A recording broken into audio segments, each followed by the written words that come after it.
Merrimack TV content may no longer be available on YouTube.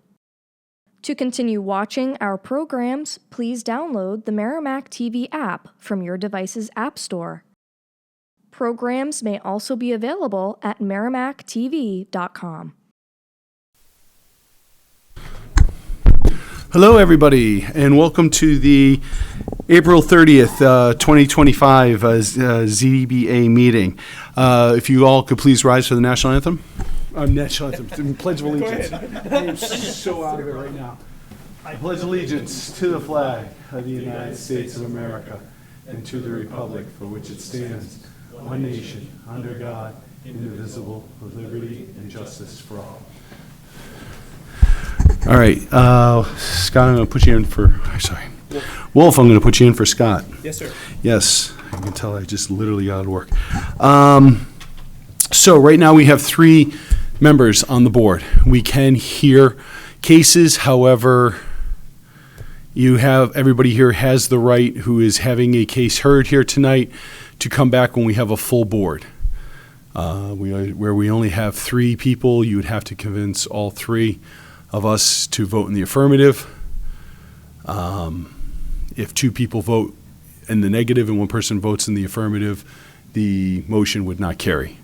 So everybody, if there's anybody here that wants to push their agenda item to next month, which would be May 28th, 2025. Do you want to push your agenda items? Okay, which agenda item are you? Can you go to the mic, please? What? No, you're on a butter. Never mind. No. This would be people who have the agenda item for this evening. Brian Lawrence, Lawrence Road, 54 Lawrence Road. Brian Lawrence Road. Oh.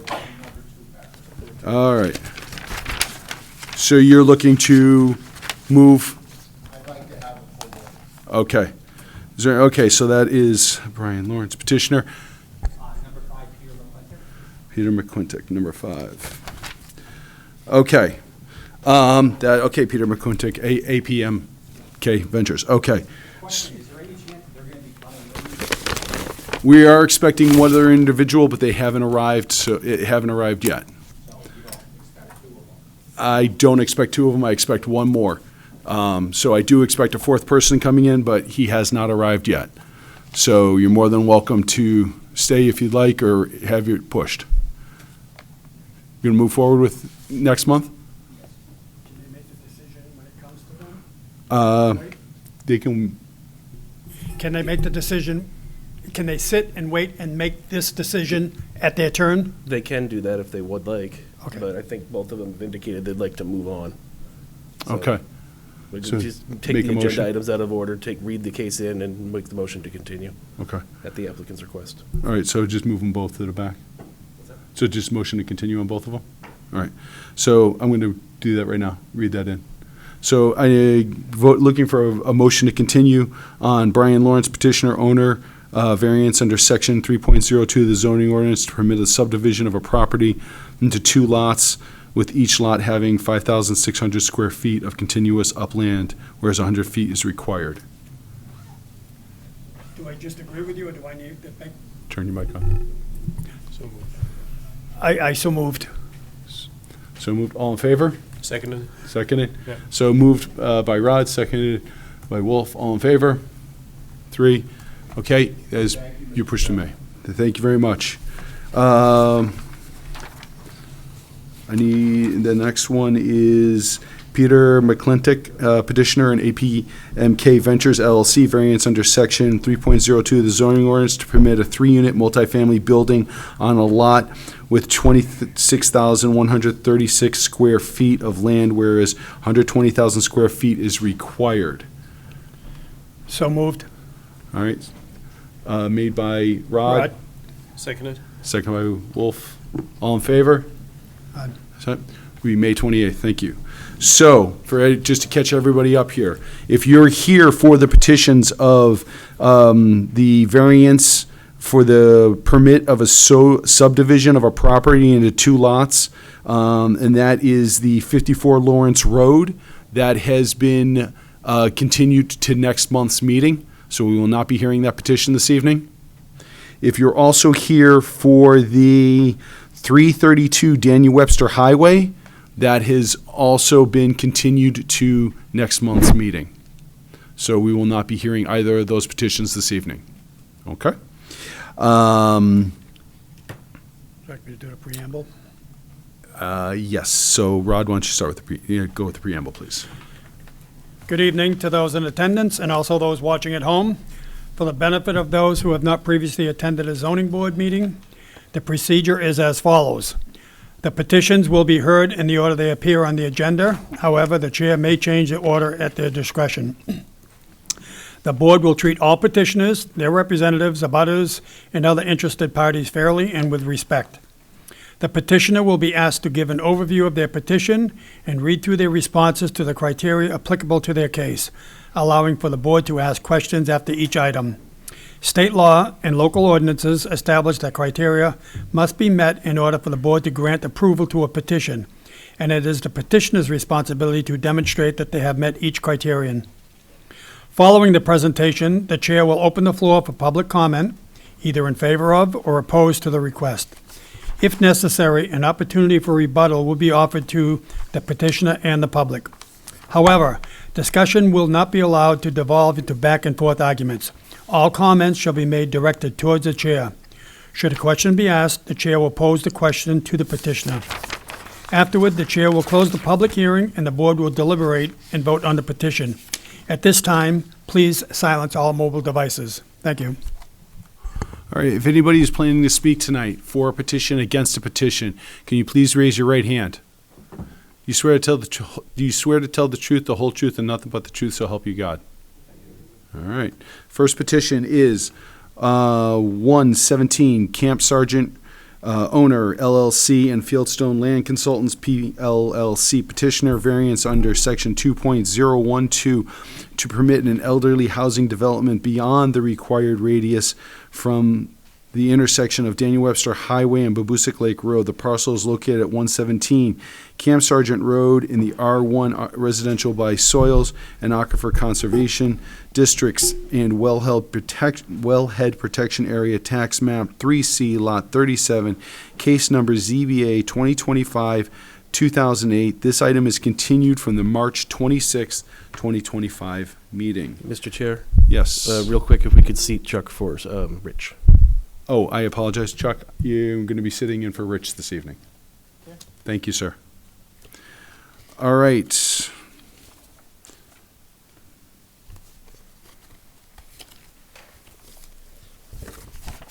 If you want to start. All right. Good evening, everyone. My name's Dan Borowski. With me is Chad Brannon with Fieldstone Land Consultants. Here tonight on behalf of 117 Camp Sargent LLC, and we're requesting a variance to permit an elderly housing development outside of the elderly overlay zone. Just to recap, the points that we covered more in depth last month. The property is 3.5 miles from the Babusick Lake Road DW Highway intersection and approximately 2 miles from the southern boundary of the elderly overlay zone. The proposed development consists of duplex and single-family units as shown on the updated concept plan. To briefly touch on the 5 criteria for a variance, allowing this elderly housing development outside the prescribed zone is not contrary to the public interest because this use will not threaten the health, safety, or welfare of the community, nor will it alter the essential character of the neighborhood. The spirit and intent of the ordinance is observed because as the proposed development accomplishes the goals that are... Actually, just hold on a second so we Yep. can actually, I just want to make sure that everybody has a chance to speak on it. So you just did public interest, correct? That was what you just read in? Yes. Okay. I can cover it more fully, but I just kind of recap what we went through last month. Do you want me Okay. to represent everything, go through them all as I did last month, or? Does he need to represent everything since it was already presented? That's up to the board's comfort level, because it's understood that they could follow along by watching minutes and watching. or So reading why minutes, don't you just do, why don't you just do a quick recap, Yeah. but stop between each in case there's any new questions that the board may have. So with that being said, is there any questions regarding contrary to public interest? All right.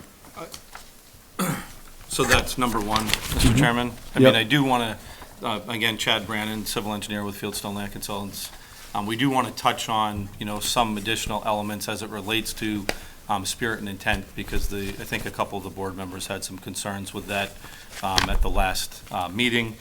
When you take a look at the ordinance for the elderly housing within the regulations, there's a number of standards that are outlined, and we do believe that this proposal meets all of those standards. And so we also believe that we meet with this project the purpose of the regulations that's stated within section 2029 of the regulation. So I just want to point out that, one thing in particular, this project, elderly housing covers a wide range of housing. It's 55 and older, all the way to assisted living, care facilities and such. We believe this project really meets the spirit and intent of the ordinance on a scale relative to its location. Elderly housing in general, contributes less traffic than standard development, but also this project has great connectivity to passive recreation areas, and we plan on touching on that a little bit with some exhibits. So I just kind of want to bolster the idea that we do meet the spirit and intent of the regulations, in our opinion, because we meet all the criteria within that section. We have municipal sewer and water. Again, there's a 12-inch sewer stub right next door to the project. And so certainly there's adequate utilities and services for this project. And we have, adequate conditions from it. And I came this evening primarily to speak to this project as it relates to being a professional engineer and safety and traffic. And, because I do know that was a concern at the last meeting too. And so sometimes traffic and safety can be woven into spirit and intent on some levels because of the public health and safety component and such. And so I do want to just touch on that as it relates to this comment. Elderly housing in general, per the Institute of Transportation Engineers, commonly known as the ITE manual, generates significantly less traffic per unit during the peak hour. So for example, this project, and one thing Dan touched on, I just want to elaborate, we did make a modification to the conceptual plan that I have on the screen now. We trimmed out 4 units. We're here tonight for a use, but there was some concerns relative to density. And so what we've done is we've agreed to trim out 4 units that would allow for additional buffering to some of the neighboring properties. Also, if you trim out some units, it does have obviously a linear impact on traffic. So with 28 units versus 32 in an area that could support north of, well north of 40, if you look at the elderly housing density calcs, this project would only generate about 4 to 5 trips during the peak hour of the adjacent street. When you think about that, a conventional home generates, 2 per peak hour. And so very insignificant traffic because it's an off-peak generator. Typically, people in an elderly housing development aren't looking to leave or as frequently during a peak hour condition. And so as such, it has less of an impact on the adjacent roads and street network. And so from an engineering standpoint, we don't believe that there's any safety concerns here. In fact, we think the intersection of this roadway, being over 100 feet from the intersection of Continental Boulevard would meet engineering standards and would create a safe condition. There's adequate sight distance, and just really want to touch specifically on that, as a licensed engineer in the state of New Hampshire, I do not anticipate any issues from a safety standpoint. That certainly will be evaluated further at a planning level, but for the zoning board's consideration, we do want to put that on the record. So that's what I have to add to that topic. So thank you. Thank you.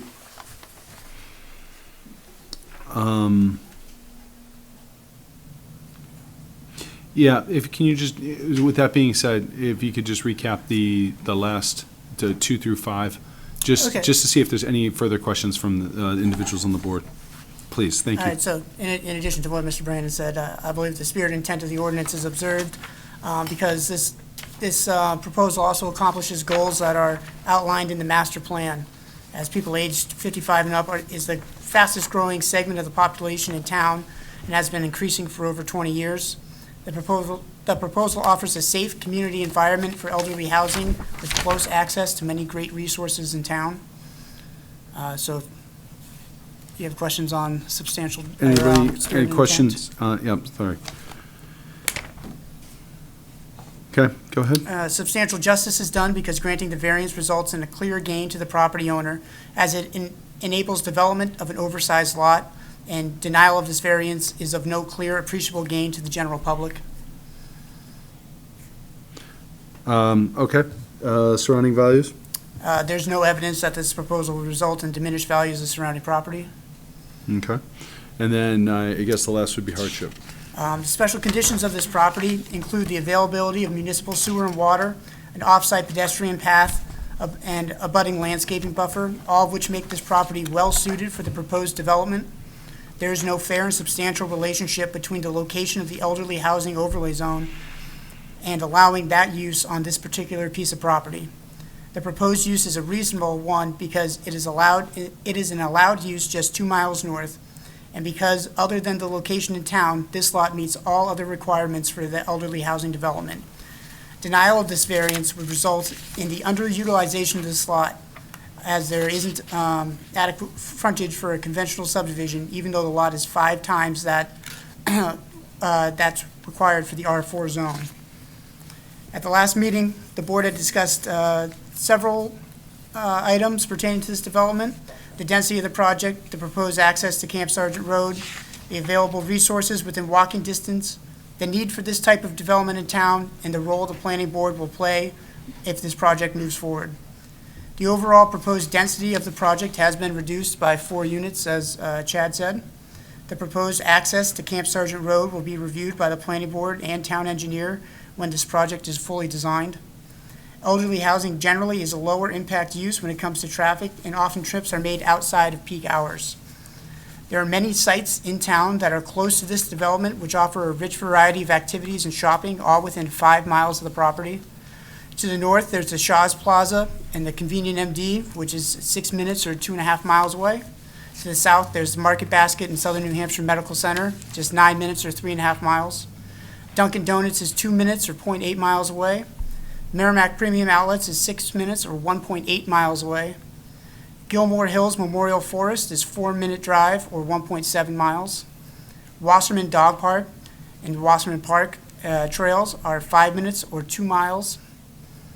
The Merrimack Community Gardens is 4 minutes or 1.9 miles from the site. Courier Orchards is 3 minutes or 1.5 miles away from the site. And while not an activity or shopping, I'd like to point out that the Merrimack Fire Rescue Station number 2 is 2 minutes or 1.3 miles away from the site. Now, how far is the senior center? The senior center is right across the street here, And so that would be about 3.5 miles. 3.5 miles. And I would like to point out too that, you know, when we've done a lot of elderly housing projects, and you know, in fact, I just visited one last week when I visited my father, and when I talk to clients or even people that reside inside a 55 and older community, and you ask them what kind of amenities they value, my feedback generally has been they value the passive recreation. They want to walk, enjoy nature. They want to walk their dog. This project provides a great deal of passive recreation that wouldn't otherwise be allowed or provided, I think, in an area closer to town. We've done projects in this community. This board has seen me present here a number of times in the walkability along the area that's inside the overlay zone is not very good. A portion of Continental Boulevard is actually in this zone. We're not far from that. We have the essential utilities. We think this project provides a unique diversity with amenities that are, passive recreation. If you look at the exhibit that I have on the screen in front of you right now, you'll see the property is highlighted in blue. right here. There is a trail that runs right along the frontage of the property. It runs down Camp Sargent Road. It's a sidewalk that brings you to the YMCA property that's here, that has access, obviously to Natticook Lake. You also have the Veterans Memorial Park just to the west of that. If you go in the other direction, you have Merrimack Village District property, and then the Wasserman Conservation Area that you could connect to.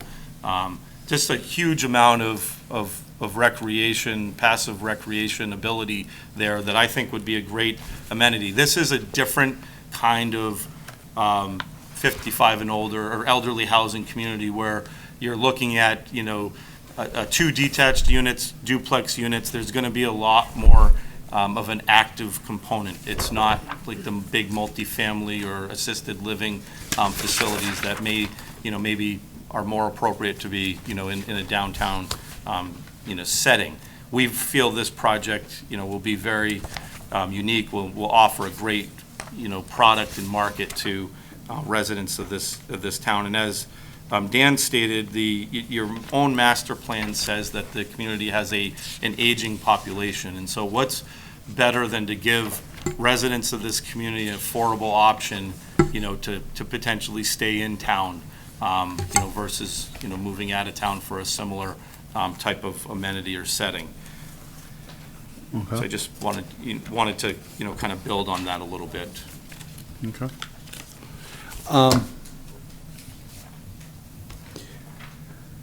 I saw the density, and I was just, as you were talking and I was listening, I was looking back at my, what I had said in the last meeting regarding this proposal. And one of my concerns was the density, which I see that you reduced, and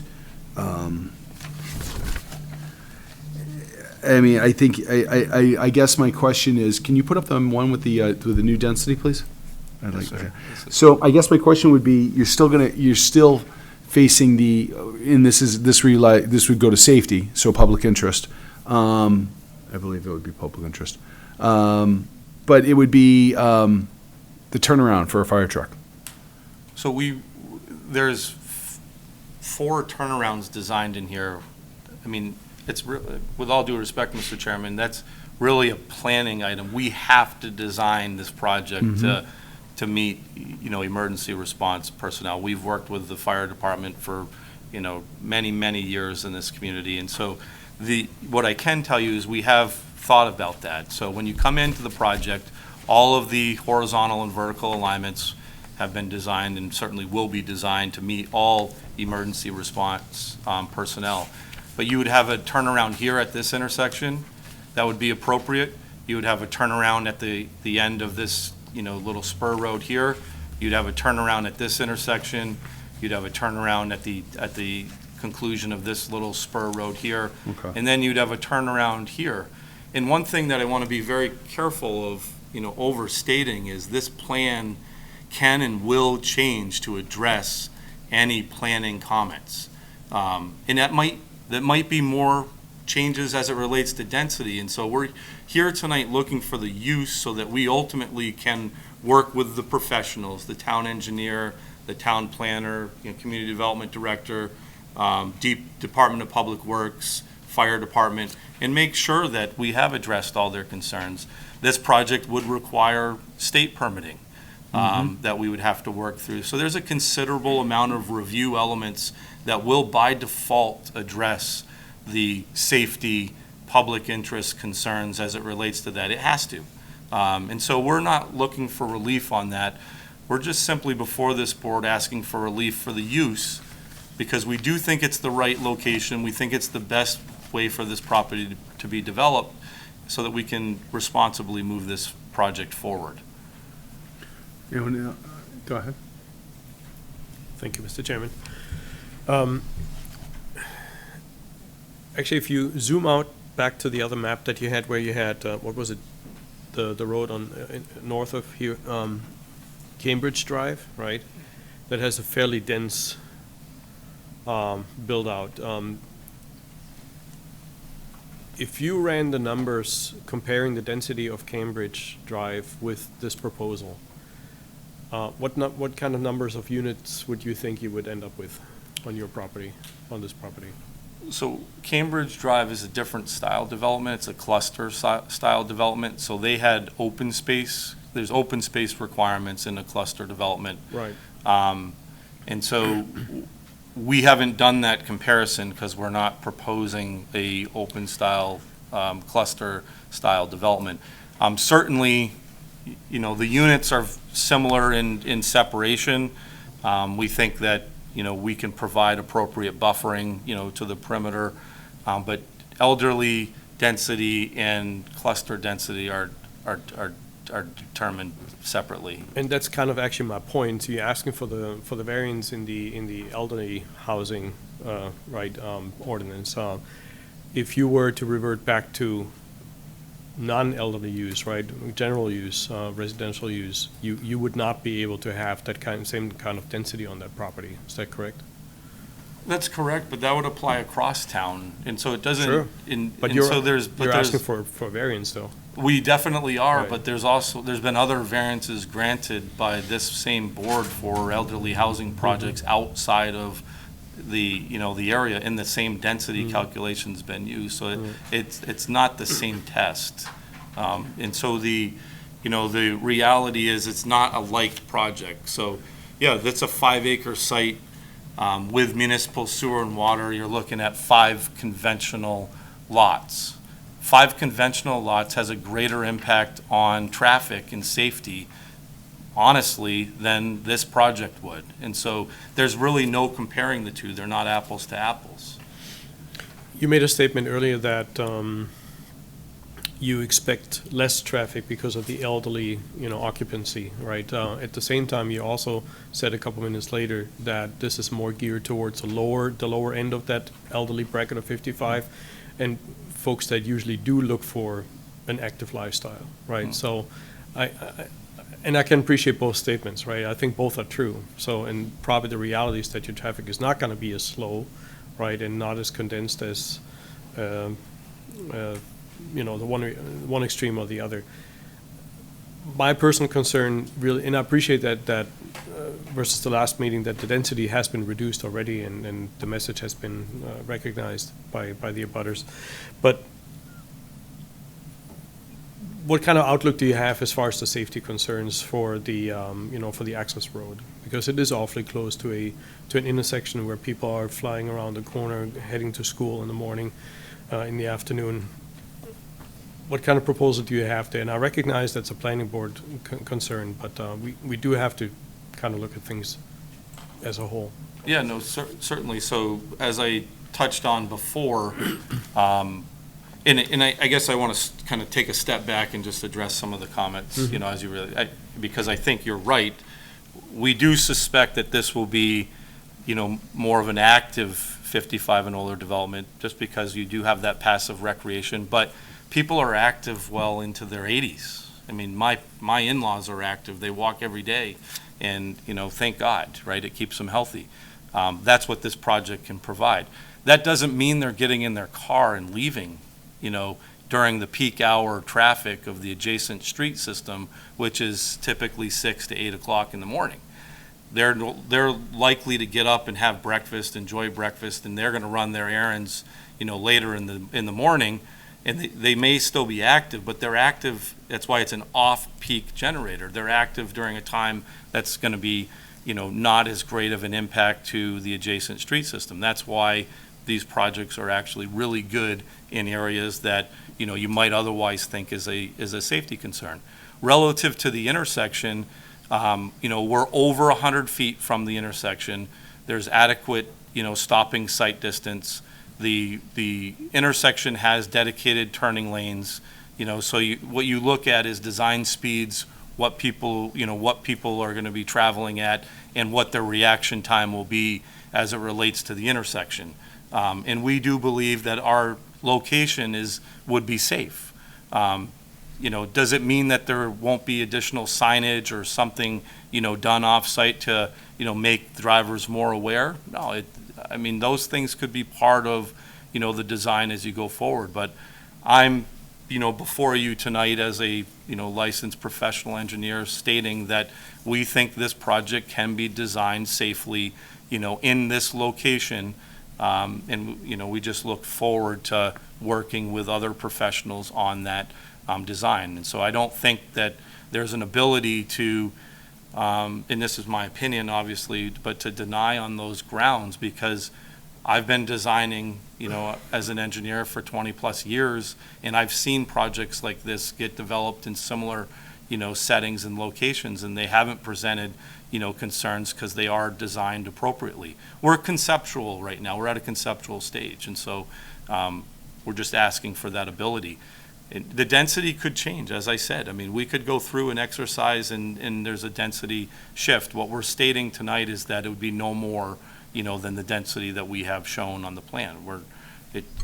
We have to have that, the ability to go forward to understand, what some of the other elements will be. And there's still a planning process before the planning board as it relates to, site plan elements and, buffering and things of that nature, landscape design. It's a pretty in-depth process. And so this board's not approving a plan. You're approving a No. use.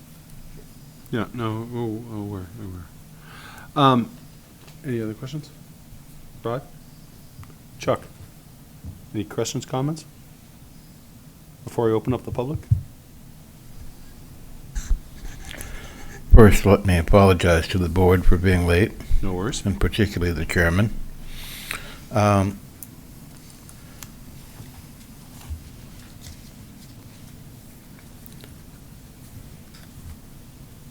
I think that I'm always looking for the highest land use value,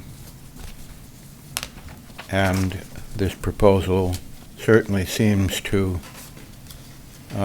fit within those parameters, particularly since the density has been reduced.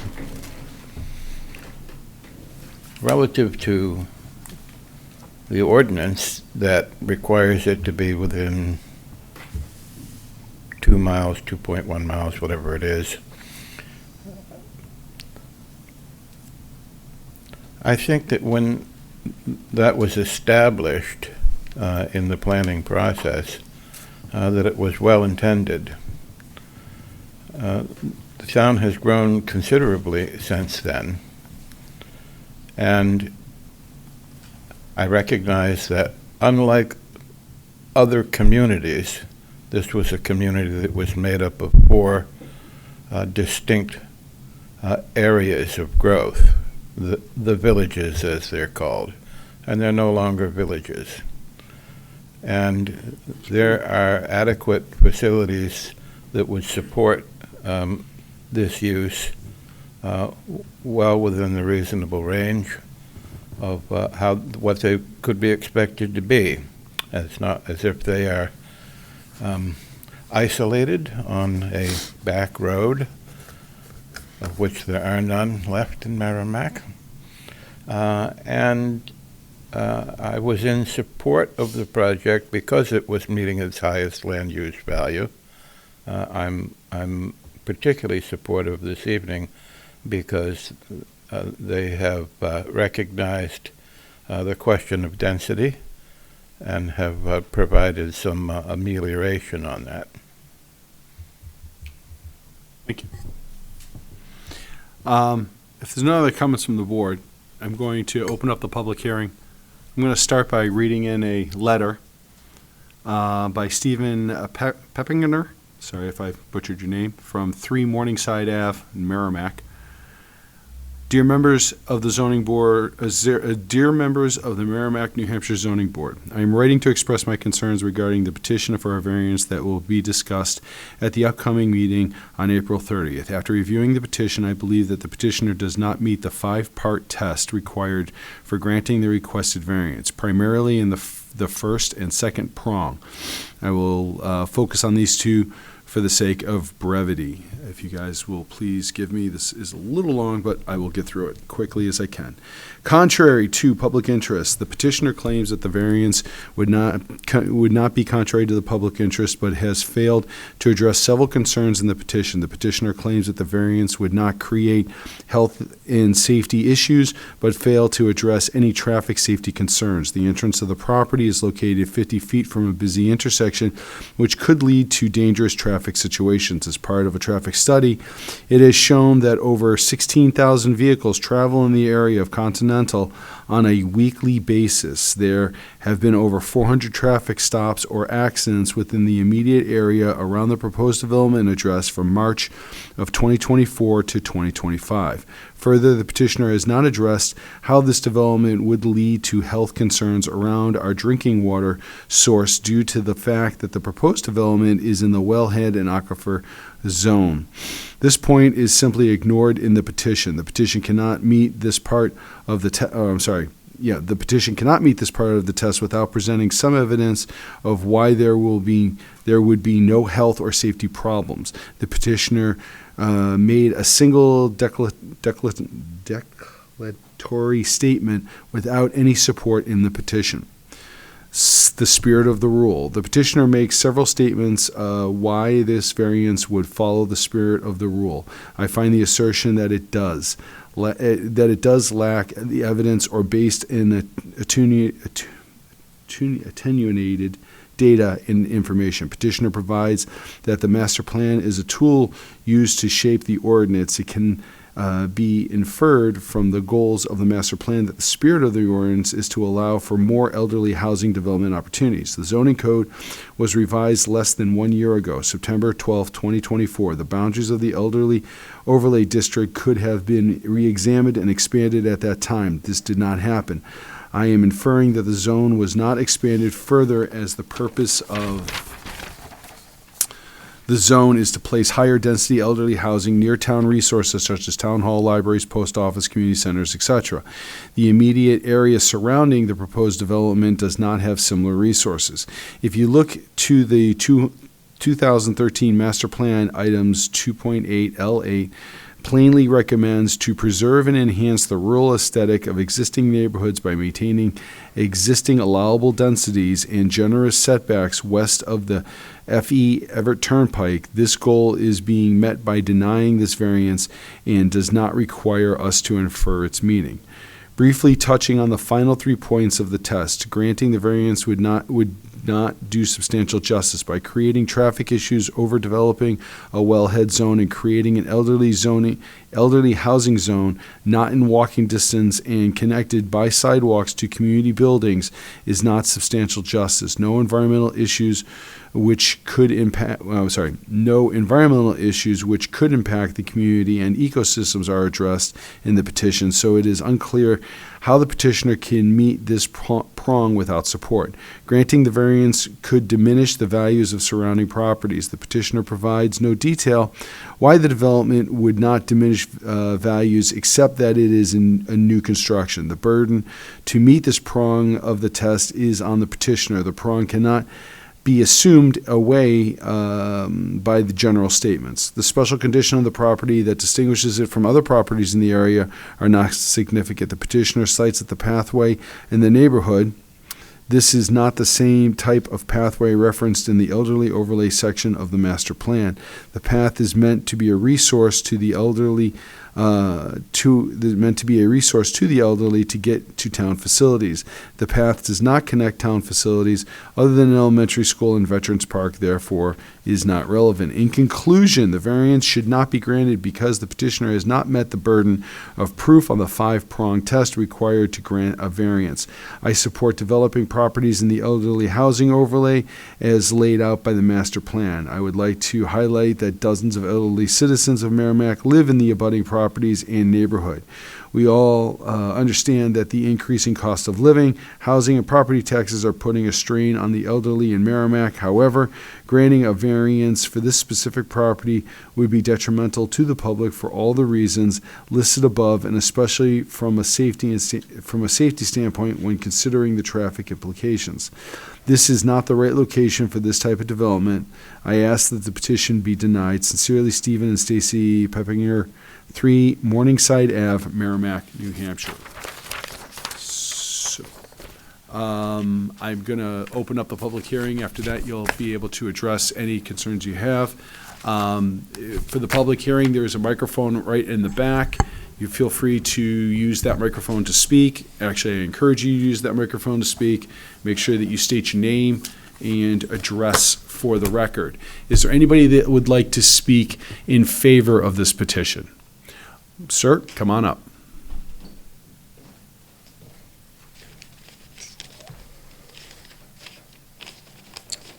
All right, good evening. My name is Mike Cody. I'm a proud resident of Merrimack, 10 Maple Street. I'm here tonight to voice my strong support for the proposed housing project. First and foremost, our town is in need of more housing options, especially those that serve our aging population. This condominium development is a responsible and thoughtful solution, unlike other types of housing we've seen. Won't place a strain on our school system or require the town to invest in additional infrastructure. The roads will be privately maintained, saving taxpayer dollars. The developers are seeking a variance due to the location being more than 2 miles from the intersection of Route 3 and Babusick Lake Road, but in my view, that's actually a benefit. Traffic congestion along Route 3 and Babusick Lake is already a challenge for many of us who commute daily. Building this community off Continental Boulevard helps ease that burden. This is the kind of well-planned growth that makes sense for Merrimack, low impact, self-sustaining, and located in an area that avoids adding existing congestion. Thank you. Thank you, sir. Is there anybody else that would like to speak in favor of this petition? Okay. Is there anybody that would like to speak in opposition to this petition? Please come on up.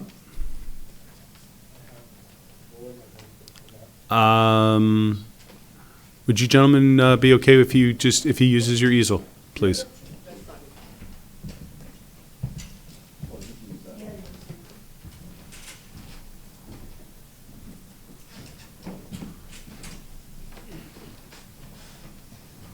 Do you want to grab the microphone so we can hear you? So, yep, that'd be great.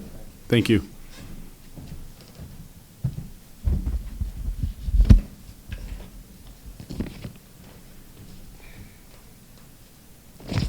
Hello, my Hi. name is Ken Breton. I live at 4 Morningside Ave.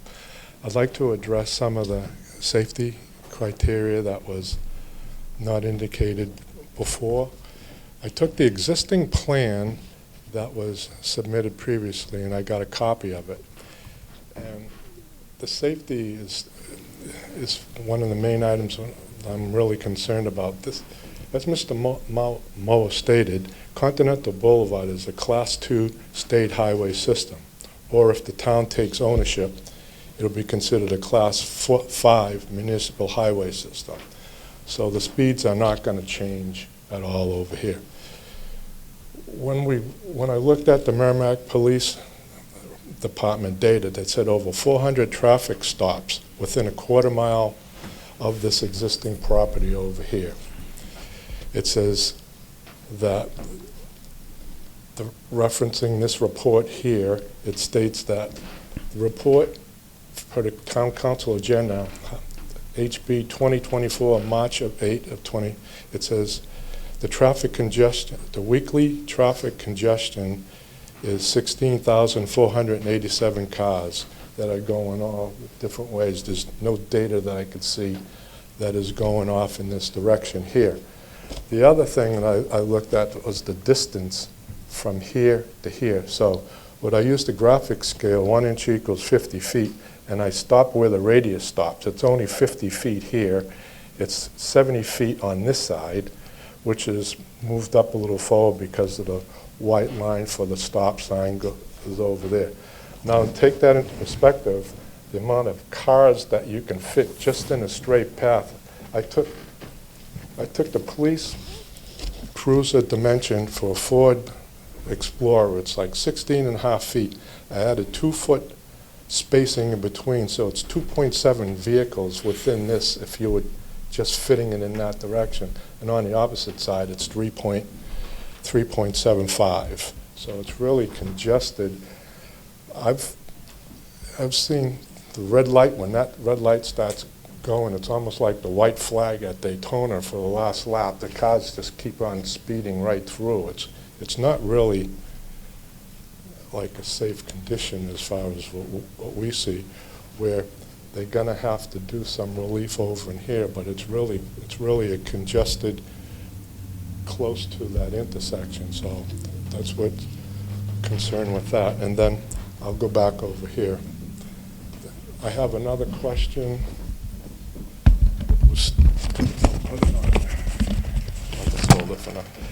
It's on, the other question I had was, it says the parcel is 5.5 acres per the assessor's card and has 244 feet of frontage along Camp Sargent Road.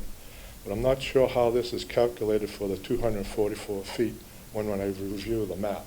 It only shows one corner of the slice that's actually going on to Camp Sargent Road. So I'm not sure how that.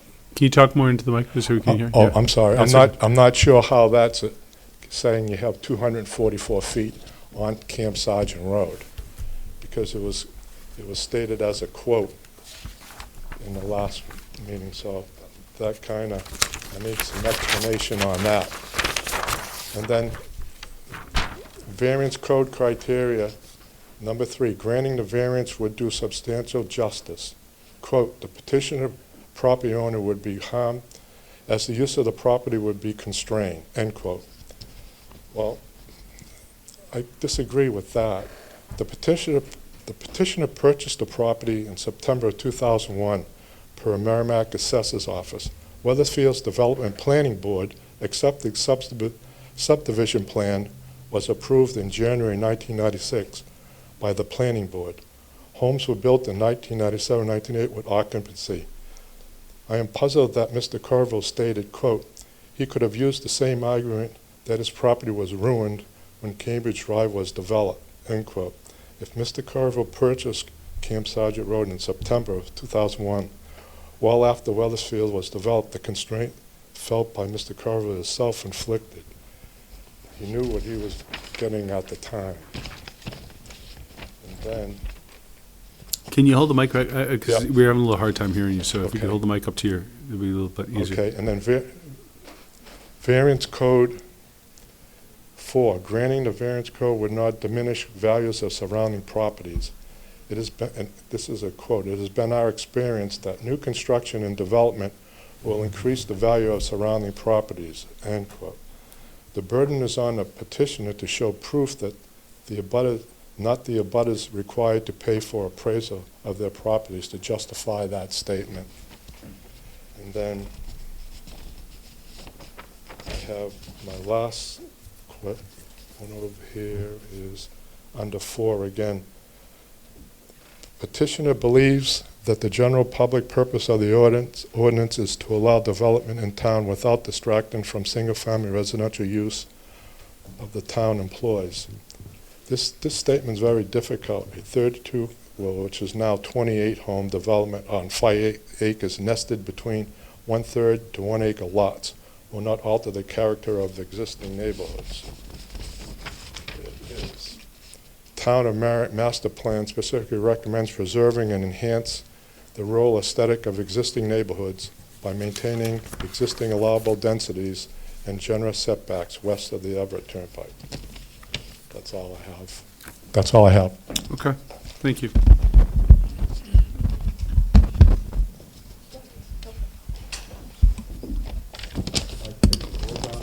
Yeah, please. She could take care of it. She All got right. for you. Sorry. You're talented with that. You're the elderly, you have to make sure, you know. Okay. I also live at, my name is Denise Breton, I also live at 4 Morningside Ave. I am also elderly, I'm 73. I only want to address the loss of appeal to what we currently have now and what would be left if the zoning is changed. As stated by the petitioner, there was a buffer on all sides, but Morningside Ave and Camp Sargent properties only have the 30-foot setback that all properties have in the back of the properties. The 100-foot buffer on Cambridge and Aldridge was provided by Weathersfield for the Mann property at the time it was built, which was before the petitioner owned the property. He did not take possession until 2001. So he's not giving a buffer to all the sides. He's only putting a buffer that he's not really putting. That buffer is there because of Weathersfield, but the other side does not have the buffer. The elevation change from the Morningside property is approximately 60 feet, so that once the land is cleared and the buildings are put in and the streetlights are built, it will greatly alter the essential character of the neighborhood per the direction of the Merrimack master plan sets. It could also lower the attraction to future buyers. We looked into having the appraisals and stuff like that, and some of the realtors that I spoke to said that it would lower the value of the home because in your backyard, you're looking up at, an elevated landscape of lights and houses looking down at you. It was cost prohibitive for us to do it. It was I think it was like $3,000 just to start with one of the houses and then, upwards from there.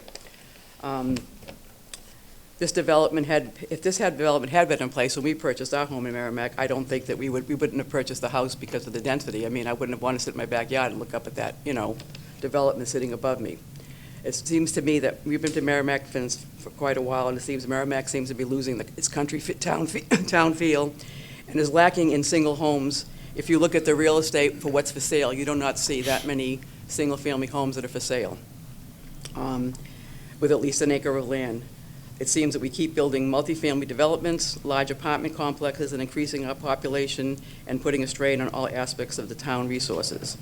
And I find that, they're calling this a 55 plus.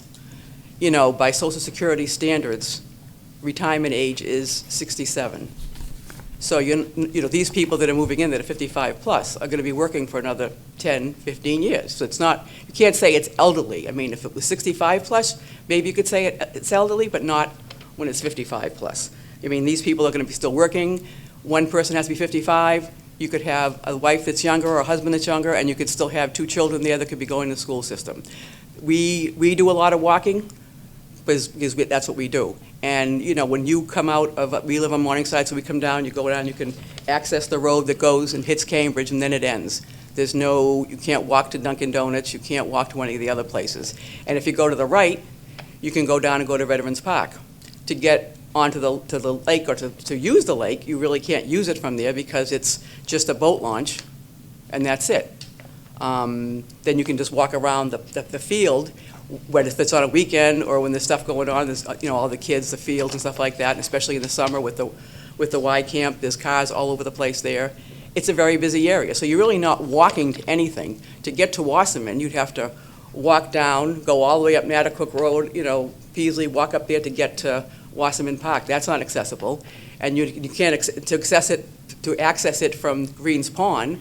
There's a road down, after you pass the water supply, you can go down that road, and then there's a little tiny hiking area that goes off there, and then you can follow that whole road up there. But these aren't things that are walkable for what we're calling elderly.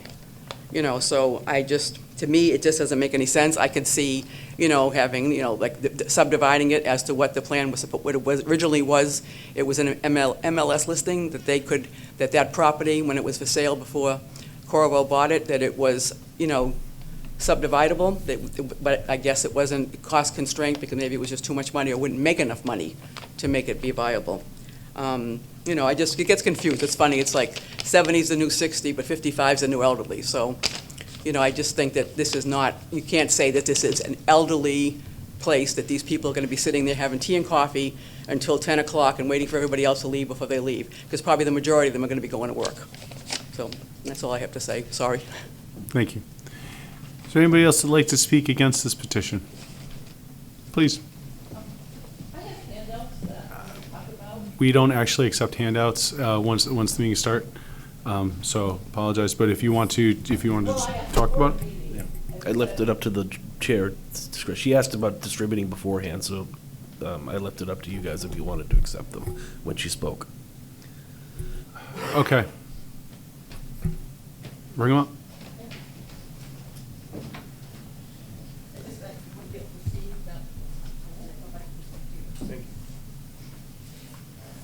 Thank you.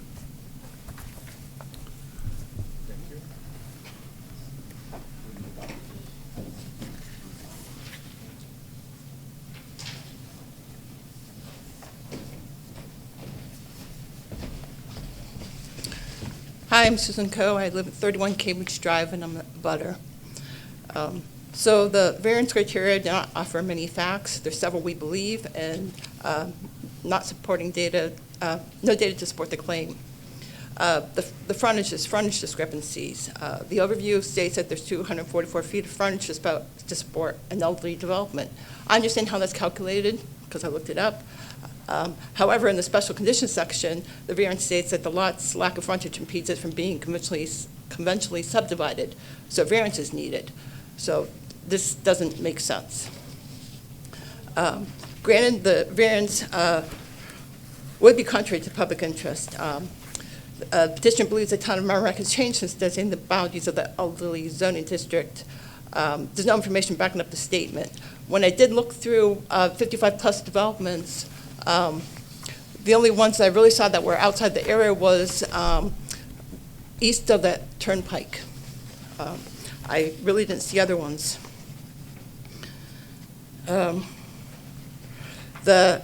We talked about the increased traffic of the safety. So if you look at the attachment 2, traffic estimate, so I converted to be 28 elderly units. However, the issue still is that you've got 103 cars per day going through this property, which is still a lot for that area being so close to the intersection. There's a lot of people who use the pedestrian sidewalk, so that's still a lot of traffic. It may not be peak, but school buses aren't necessarily peak time. The sports events aren't peak time. So there really are safety issues involved with that. Hold on a second. I'm just kind of curious. I was confused. How many cars did you say? 103. Based on? Based on the ITE generation manual variables. So based on 28 homes with 2 people in each home, that's not 103. It is. It's their variables are 3.68 for a senior house attached for 2 Trips. people. Oh, okay. We're talking trips. We're not talking cars. Okay. Yeah, I'm so you're sorry. talking trips, not cars. Oh, I'm sorry. That's trips per day. Okay. All It's right. not during a peak hour event, and so Thank you. a But single I mean, a family trip home- is still a car. Okay, so. okay. Well, I mean, it's, okay. I Okay, thank you for the trips. clarification. Yep, Continue, no, I please. apologize for that. Nope, please You were continue. thinking parked cars. Yes, thank you. Just, Yeah. thank you for the Okay. clarification. So it's still a lot of traffic in an area very close to an intersection. And it's not just peak we're worried about because of the schools. Whether there's kids in this development or not, it's a possibility. And then also because of all the field events at Veterans Park for the soccer, the football and stuff. So it's not just peak we're concerned about.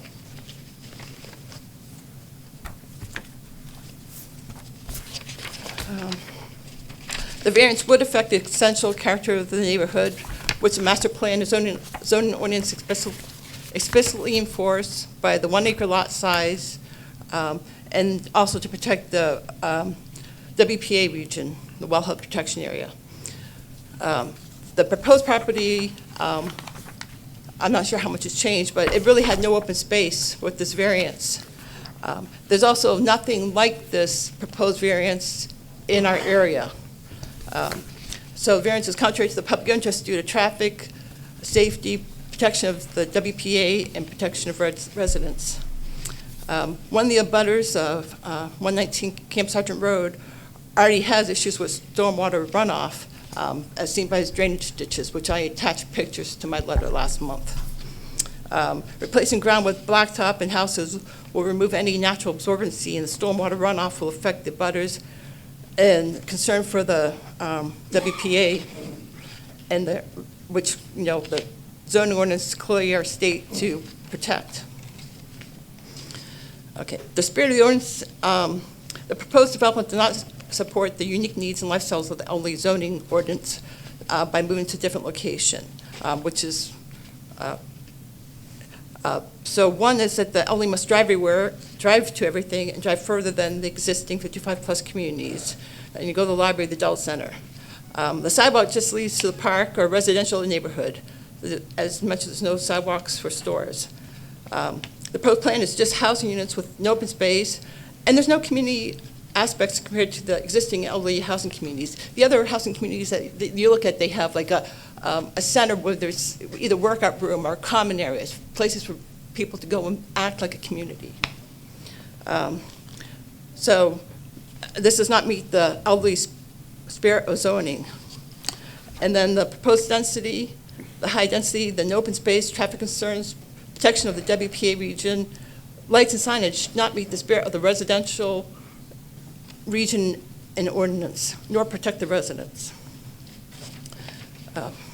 So for substantial justice, the petitioner states ability to tie into the municipal sewer system, but the town has no planned sewer connection to this property, therefore it does not meet the elderly housing requirements or provide substantial justice.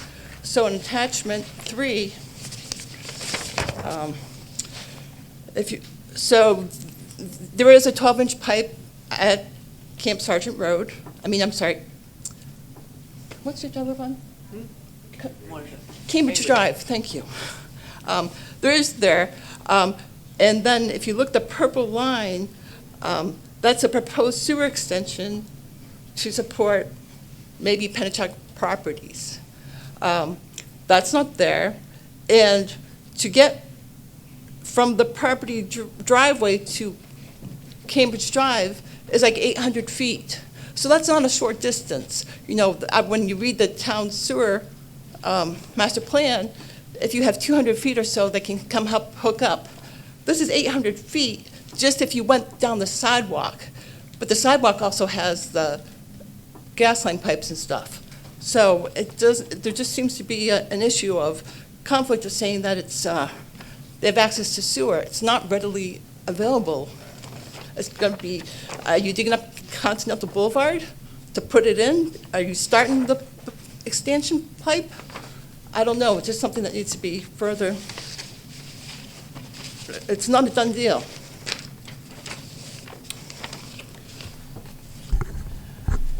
So a lot of that you're bringing up regarding the sewer, that's planning. This is and I do want to clarify everything, and I'll let you continue. When the zoning board meets, we look at is the use of this property in what they're looking to do, is that appropriate for the use of the property?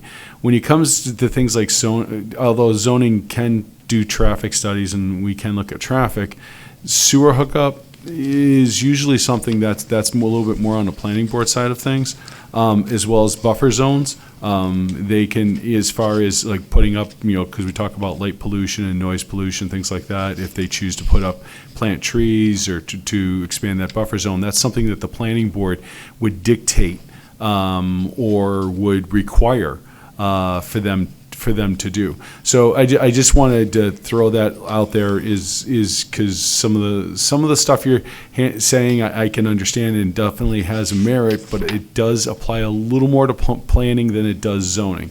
And so I just wanted to just clarify that. So again, I don't mean to interrupt you. Yeah. Please continue. No, but the point is saying what they have utilities to hook up to Mm-hmm. is not fully true. And that's my Okay. point, right? They're saying Okay. that they have it accessible to hook up to, and that's not the case. Okay. Mr. Chairman, I'm going to have to address that when the time comes. I'll let you address that. Yes. Okay. So we talked about the variance, the surrounding properties not having any privacy to the left. So there is really no special conditions of this property that distinguish it from other properties in the area. Across the way, there's 2 budding houses, 120 and 122 Camp Sargent Road. They both have 3+ acres.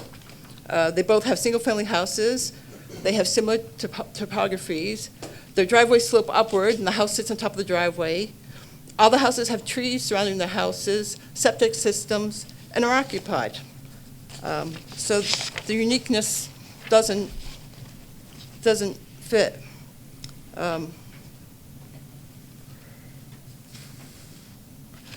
And then the butter in front of the proposed property, 119 Camp Sargent Road, has an ADU within his house. It's within his garage where his mother resides.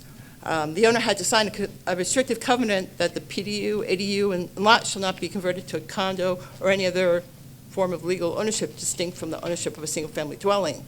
The proposed variance will directly conflict with the order of the restrictive covenant of the abutter with the ADU. So the proposed use is not reasonable. The variance alters the essential character of the neighborhood. There's no similar LD high-dense clusters by this neighborhood. Putting LD housing in a residential neighborhood very close to a major intersection with traffic and pedestrian safety concerns is not a reasonable use. The LD housing with high density in a wellhead protection area region is not reasonable. The clearing of the land, increasing stormwater use is not reasonable. And then we talked about sewer. So we talked that the house is not unique.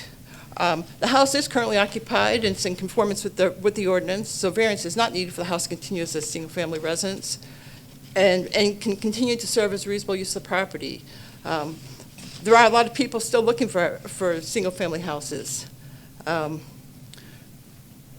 So from all these reasons, and the master plan states, desire to, we already talked about establishing the residential neighborhoods, especially to the west. So this variance doesn't make sense. Thank you. Is there anybody else who'd like to speak against this petition? Good evening, Mr. Chairman and members of the board. My name is Timothy Boland, and I reside at 4 Cambridge Drive in Merrimack. Okay. The board should deny the variance application because as a matter of law, the petitioners cannot satisfy the 5 criteria that they are required to satisfy. I want to take a step back and talk about a preliminary matter for a moment that Mr. Mower brought up. And he said that he's in favor of maximizing land use value. That, of course, is the general purpose of all urban zoning requirements. The legislature was no doubt aware of that when it enacted the statute setting forth the required 5 criteria for a zoning variance, and it did not include that among the 5 criteria. The sole issue to be decided is not the maximization of land use, which is the general goal of zoning, but whether the petitioner has satisfied their burden to show that all 5 statutory criteria are met. Now, we've heard a lot about those criteria, and I want to take a step back for a moment away from the factual discussion and turn it to what is the quantum of evidence they need and what is the quality of evidence they need. They have to establish each respective criteria, not an omnibus look at all of the evidence they've presented, but each respective criteria by a preponderance of the evidence. And just as importantly is the quality of what that evidence has to be. Preponderant evidence is not conjecture, it's not surmise, it's not self-serving opinion, and it's not speculation. So, what is the upshot of that for this board's statutory responsibilities with respect to the showing the petitioners have made? What that means is that without having a word said by any objector, if the petitioners have not shown competent preponderant evidence of all 5 statutory criteria, the board has no legal decision, no legal discretion, but to deny the variance. So let's dig deeper, just slightly and with some brevity, into the 5 statutory criteria, because I want to add a little bit of a spin to what you've already heard about those criteria this evening. First, starting with the public interest. We've heard a lot about traffic patterns and whether it's safe or whether it's not safe. But let's talk about what the petitioners actually based their petitioner on. In the document that they submitted to the board, requesting the variance, they say, we believe the town has changed since the boundaries were created in the elderly zoning district. Well, of course, their belief is not competent evidence to satisfy preponderant evidence. Speculation does not equal fact. Moreover, in this case, that belief is directly rebutted by the fact that the town has had opportunities on many occasions since creating the overlay district, and it has not amended where the boundaries of that overlay district are, including less than a year before today in September of 2024, September 2024. Turning to the spirit and the intent of the audience, you heard Mr. Brennan this evening say consistently, in our opinion, we do believe. Belief and speculation cannot satisfy preponderant evidence. Turning to what they submitted to the board in their papers last month, they said it can be inferred from the master plan that the spirit of the ordinance, is to allow for more elderly housing. Well, that proposition runs headlong into two fundamental problems.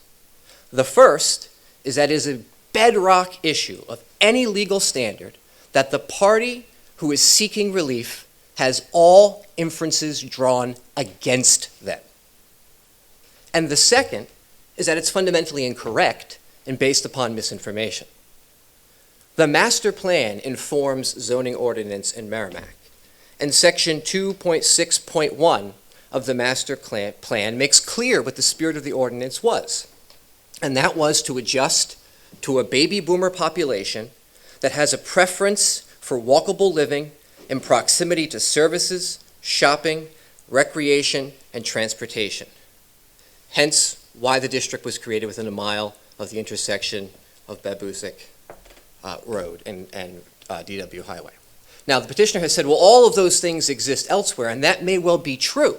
But if so, it is a decision for the planning board to amend where the district is, not to grant a variance simply based upon conjecture and surmise that some group of yet unknown individuals would appreciate the facilities near to where they seek to build. Facilities, for example, like I heard the YMCA mention this evening, is a child's camp. Turning to do substantial justice, in this instance, the petitioner in their papers to the board had said that using the property, not being able to use the property in the manner which they suggest would constrain their usage. But of course, that's a self-serving legal conclusion. It's not a fact, and it doesn't satisfy preponderant evidence.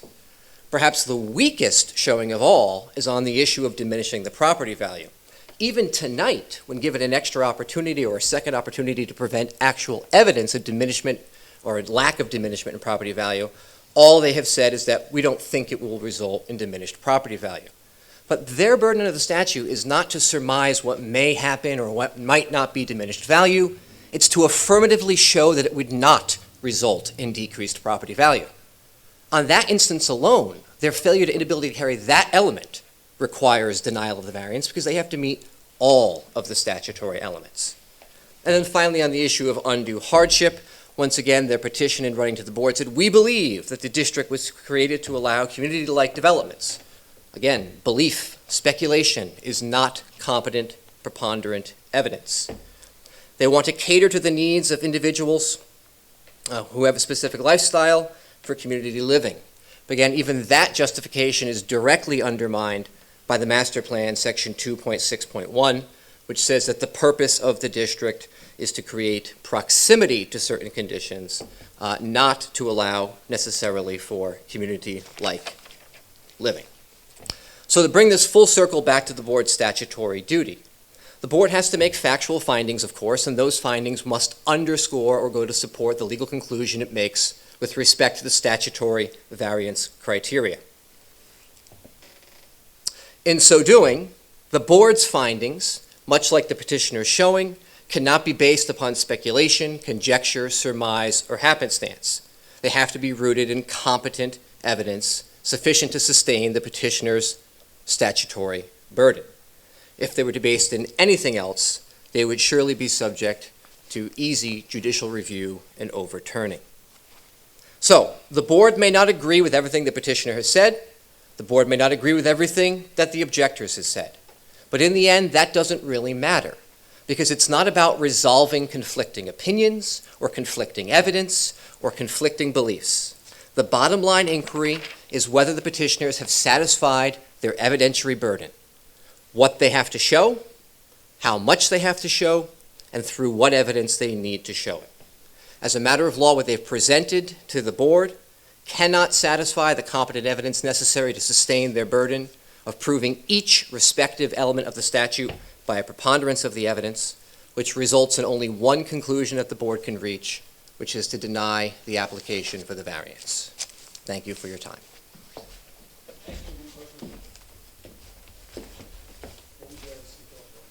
I'm sorry? What would you rather see built there? I'd rather see it in the exact present state that it is right now. If history marks anything, whether this or something else will probably end up, and I've proposed this question to abutters over the 15 years of doing this, is that land can always be developed. And it's a matter, I mean, they're coming in obviously asking a specific question. I guess my question for you is, I mean, you're very eloquent in your presentation. Whether they build something or someone else builds something, there's probably something that's going to be built there, whether it's now or whether it's 5 years from now or 10 years from now. And you may not even be there 10 years from now when they do build it, but something is eventually going to be built there. Fair enough. And So, yeah. I Go ahead. No, apologize. go ahead. Fair enough. And the inquiry is whether something's going to be built there or not is absolutely irrelevant and opposite to what the board's statutory duty is to ensure Sure. that they've fulfilled their burden of proof on the statutory requirements. And I understand that, and I understand what our requirements are. I'm just curious as to, a lot of abutters have spoke against it. You're very eloquent in what you said. I was just curious from an opinion standpoint, and it doesn't necessarily weigh in on what our decision is, certainly not my decision, but that eventually something could be built there, and they have to come and get permission. There are other things that can be built there that people would not have to come and get our permission. Absolutely. So- Absolutely. And if there's something that wants to be built there that doesn't require a variance, and I obviously have no standing to object to it on that basis, Okay. and I have no quarrel with it. Okay. It's not if I have a problem with that, then it's my job to sway the town to change the way the zoning is issued, not to argue it against to a variance. Okay. So that's my stance there. What's built there, what's not built there, quite frankly, in my opinion, is irrelevant. I'm here to speak about what the legal requirements are and their inability to meet them. And I appreciate that. Thank you very much, sir. Thank you. Is there anybody else who'd like to speak against this petition? Please.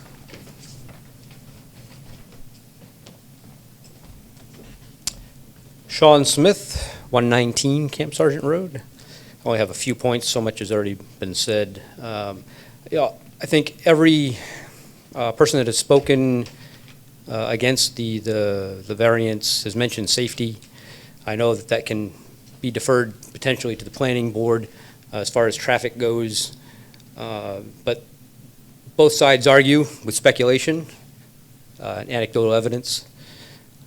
Is it possible that the board can require a traffic study to be done, not only the traffic light issue being close proximity, but the added traffic to the school area during morning drop-off and pickup?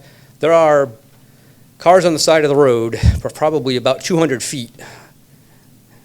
I know the town has added some shoulder for cars to get off the road a little bit, but they're still hanging into the road.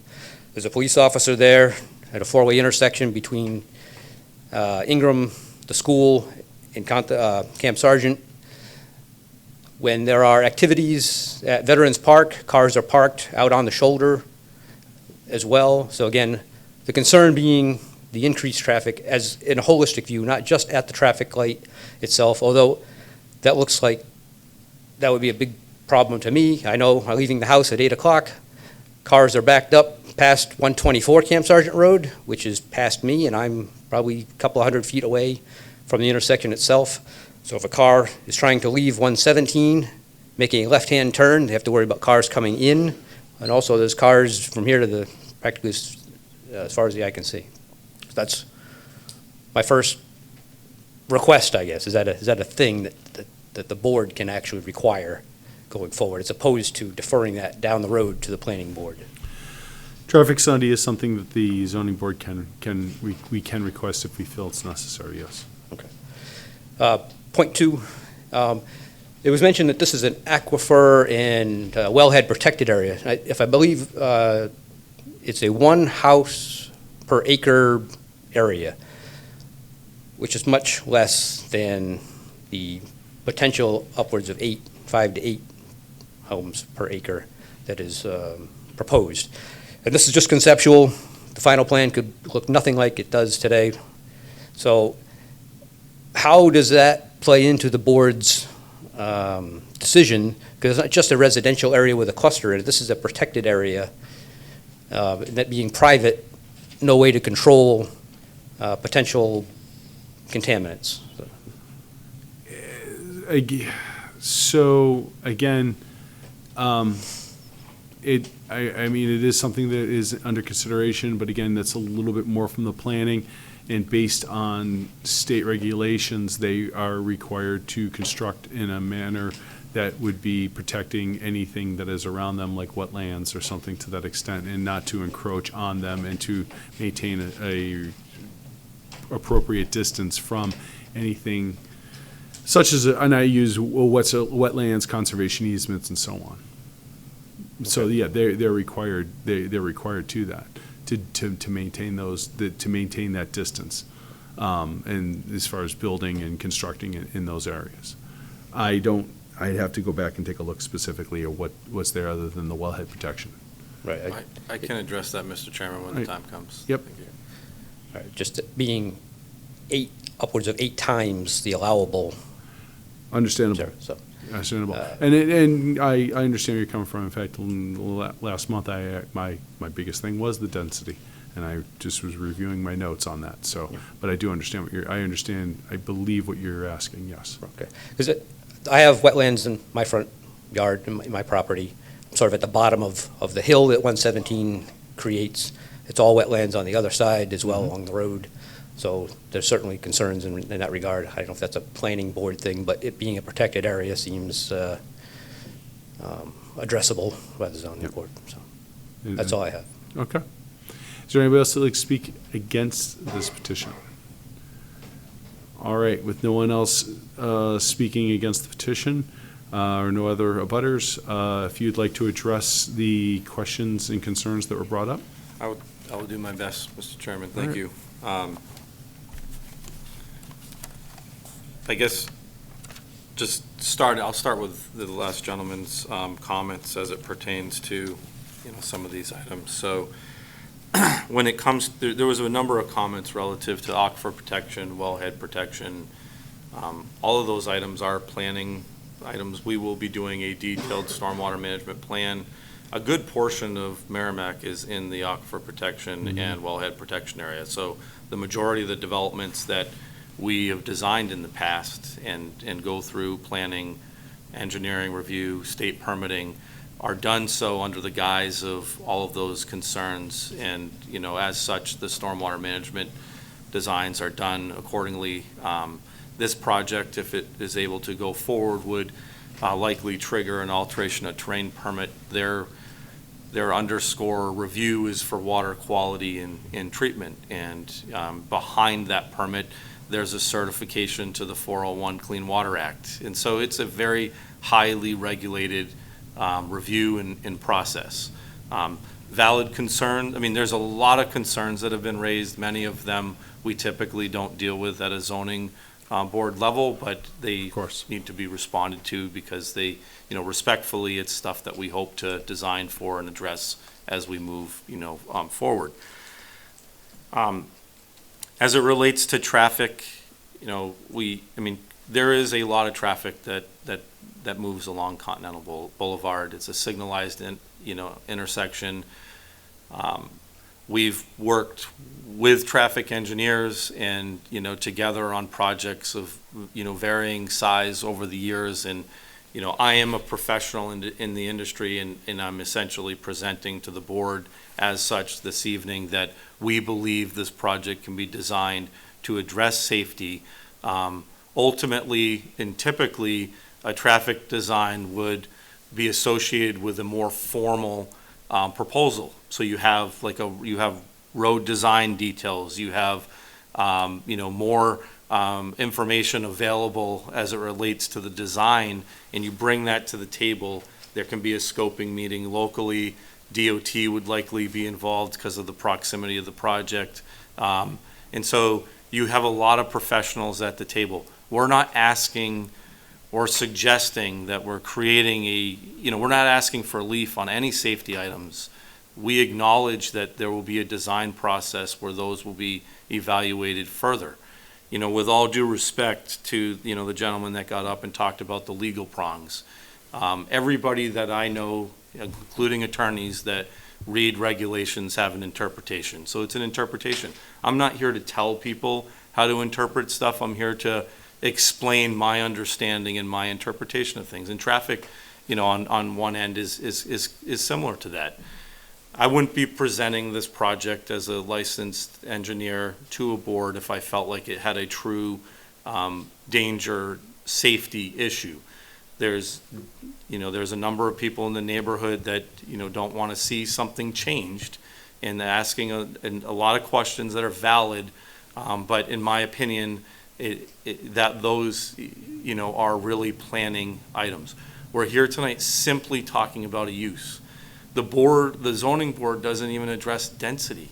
We have to grade, design, handle the drainage, stormwater, buffering, landscaping, everything before the planning board. That's where typically density, would be evaluated further. The reason why we addressed a reduction in density was just to really show it good faith. We're not here to say this is what it is, this is what we're, proposing for sure. We understand this is an active process. We're going to have review and comments. We hope it's an active process, because that would mean that we're successful in obtaining a variance this evening, and we can go forward with the review. When it comes to density, I just want to point out a few things. Everybody is talking about this project in different veins. The zoning in and around and adjacent to the elderly housing overlay is exactly the same as the underlying zoning that's here. It's 40,000 square foot per lot. It's the same underlying zone.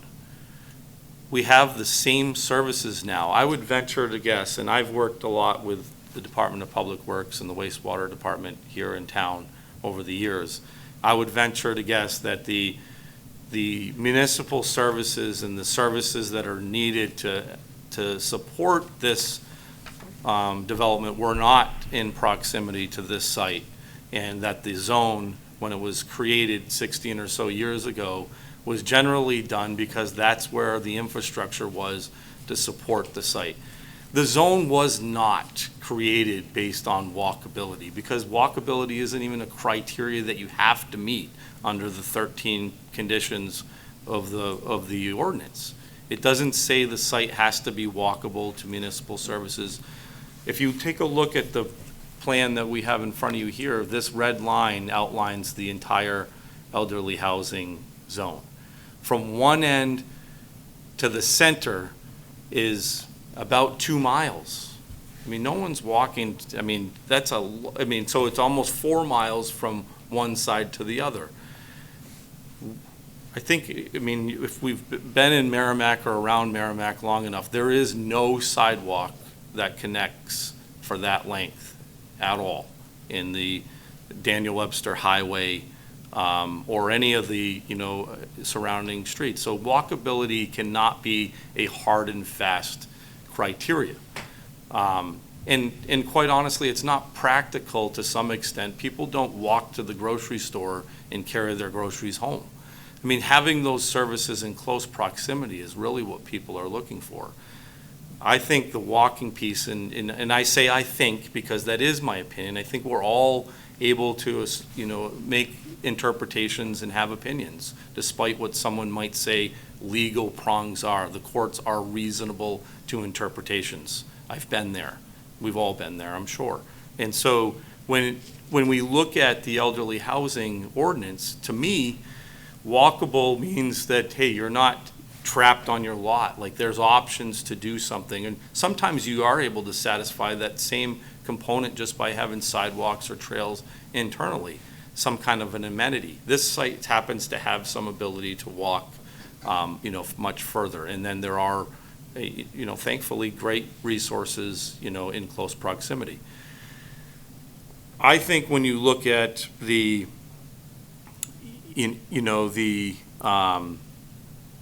site and, and its surroundings, and I have to touch on, and I'm going to kind of hit on some things, and then I'll take a look at the notes and try to make sure I touched on everything, so please bear with me. But when you take a look at the site, there is municipal sewer and water, and it is available without doubt. There is zero question at all. I personally met with the sewer and water departments to ensure that it's available. There's an easement to the property. There's a 12-inch sewer stub, directly adjacent to the property. It's available. It's not an 800-foot extension. It might be 300 feet.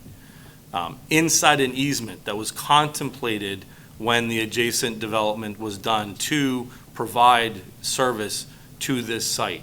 There is, without a doubt, municipal services to this project. We would not be before you tonight without it, because under the guidance of the Community Development Office here, they said you really need to have those services to make this request. And that's really where we feel, the important feature is that the services are there to support this. There is a housing, without, contest, there is a housing shortage, right? And so your own master plan says you have an aging population, and so providing additional housing and diversity for that population opens up additional housing in a community. Whether they all come from the community or not, there is a need. There absolutely is a need. And we think that this property can be developed while being respectful, to the surroundings. And it's quite honestly is a compatible use. It's a residential use that will provide, some transition and buffering. It's not a use that's uncompatible, because like I said before, this plan that I have before you, the underlying zone in the area where the overlay district is allowed is the same. And so it's recognized as a compatible use a mile and a half down the road. The only reason, in our opinion, that this area wasn't contemplated was because of the municipal services at the time.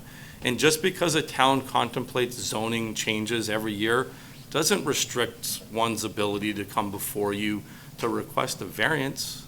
There's still a rational exercise to request a variance. It's not possible for communities to globally address, things on an annual basis. And there would be no variances if that was the case, because that's a process that happens annually. So that's not a reasonable statement in my opinion.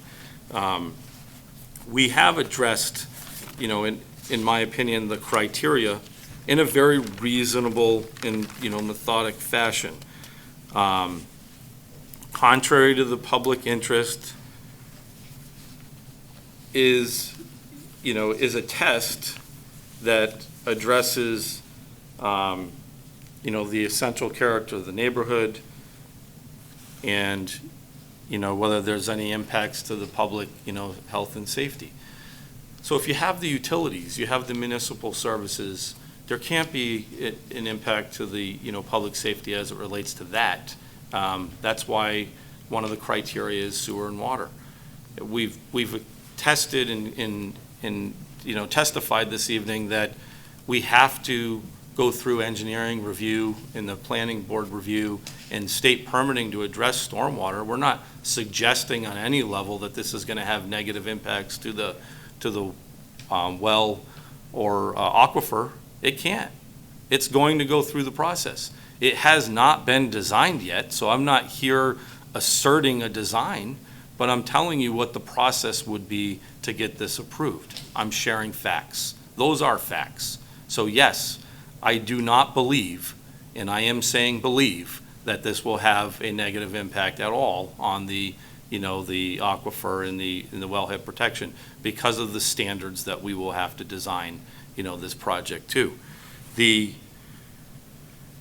So we think we meet the public, and we are fully expecting that at the planning level we will be doing a traffic study. It's going to be required. It's always required. It's actually in the regulations, in the the planning board's review. There will be a traffic study done. So all we're asking is that this board consider that a planning topic and that it will be addressed at that stage. And because of that, we're not asking you for any relief from a safety standpoint. We believe that we can address that, but we would ask that it just be addressed before the planning board. So when it comes to not contrary to the public interest, or the spirit of the ordinance is observed, we certainly believe that's the case. And I just want to circle back to one of the statements that I made before. When I look at the spirit of the ordinance, you have to look within the regulation itself. So within section 2.029, it's got the purpose.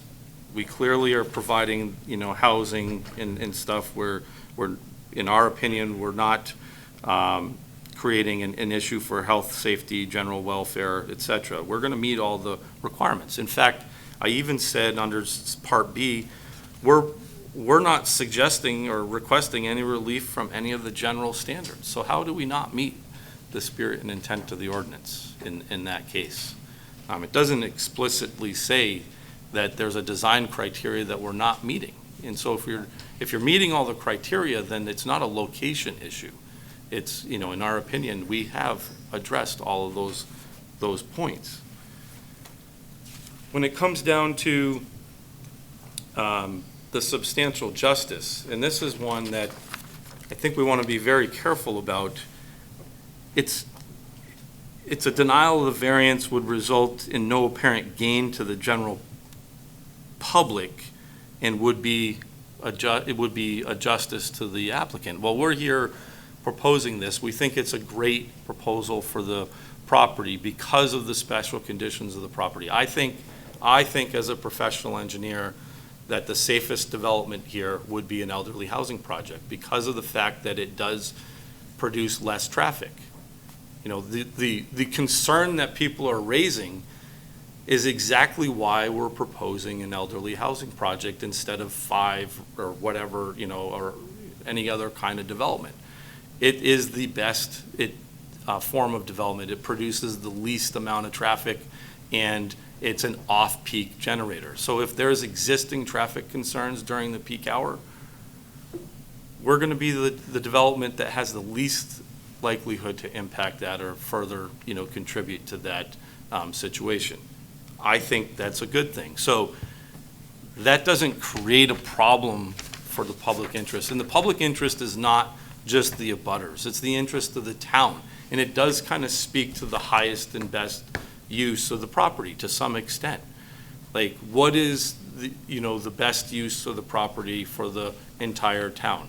This would be a contributing, development, certainly.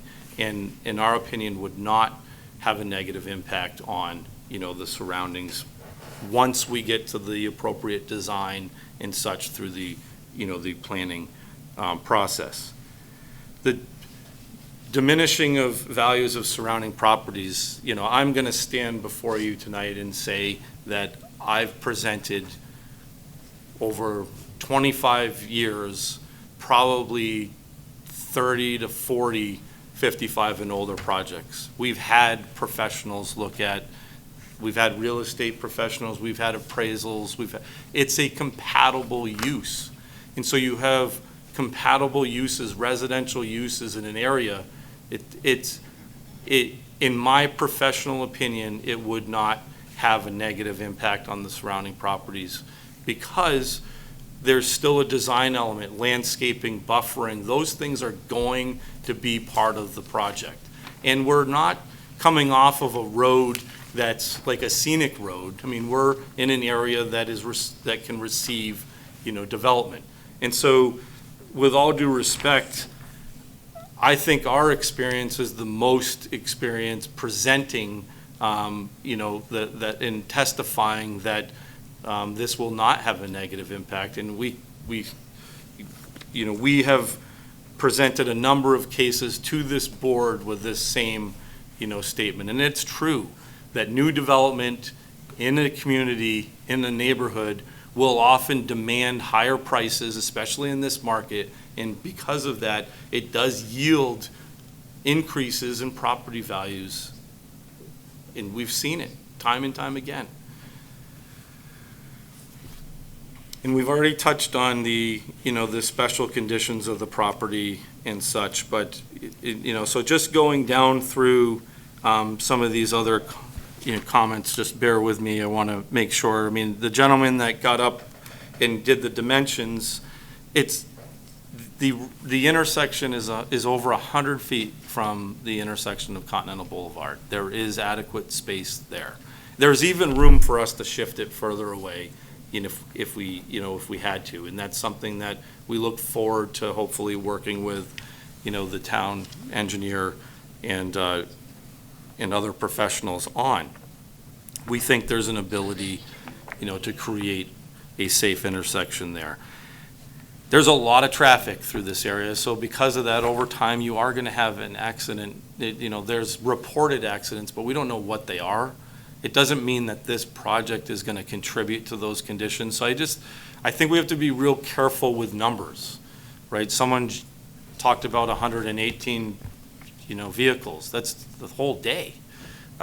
Traffic is always talked about as it relates to peak hour, because that's when you visually have that impact on the adjacent street. If we talked about total traffic for the whole day, there would be daunting numbers coming out of, adjacent developments that it's just not the appropriate way to talk about traffic as it relates to, to development. And so I want to be very careful about how the board, and I think the board had some solid understanding on that.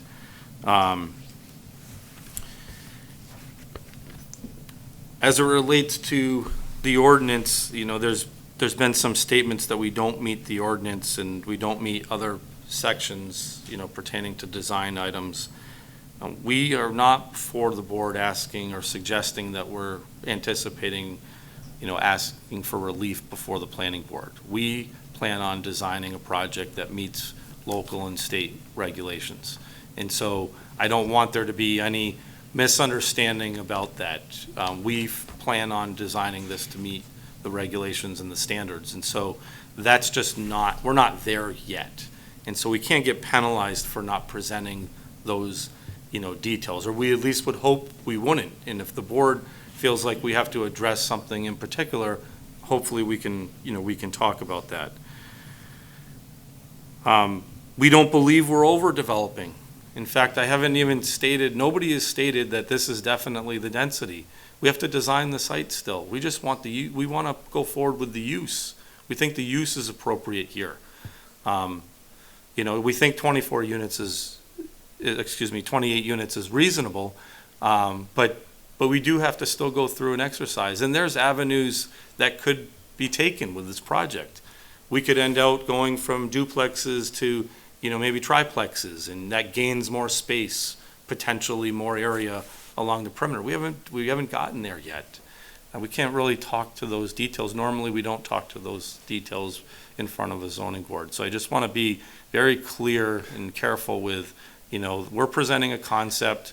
It's intended just to, to show what we hope to go forward with, but that is likely to change as these details get ironed out.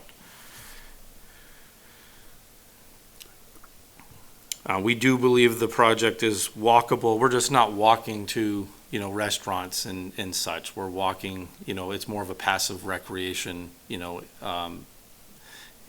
facility. And again, I think that's more consistent with how properties get used. I mean, we've done elderly housing projects in rural settings where, people like to walk and get their exercise, walk their dog, but they get in their car to go to the restaurant and go to the, go to the supermarket.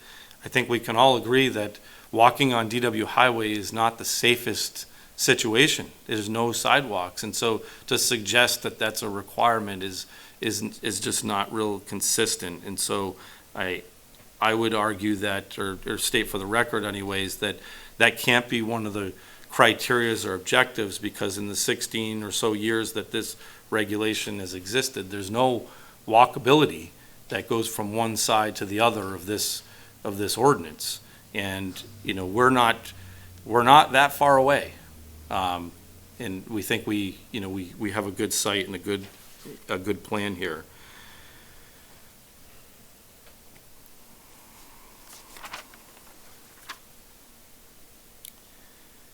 There was some suggestion about streetlights being an issue, as far as, buffers and streetlights. Well, we That's haven't. a planning board Yes, thing. we haven't really done that That's design. a planning Thank board. you. We don't even need to address that. That's Okay. planning. There was some talk about, no on-site amenities. I mean, those are things that typically we would touch on the next stage, but I Yep. just want to state that for the record. Certainly, I cleared that there's definitely a planned sewer connection. We met with Mr. Gorman. He helped us determine avenues that we could tie into the, sewer system, and clearly showed us that there is a 12-inch stub, that the first place it has to go is to our project, because it's heading to us. It was there, put there for a reason. And we think that, just like all the other applications that we've presented before this board, we do think we touched on the 5 criteria and the elements. This board has to consider a lot of things as volunteer members. It's not exacting on everything. There is interpretation, reasonable interpretation, and you guys have that ability, despite what, one may contest.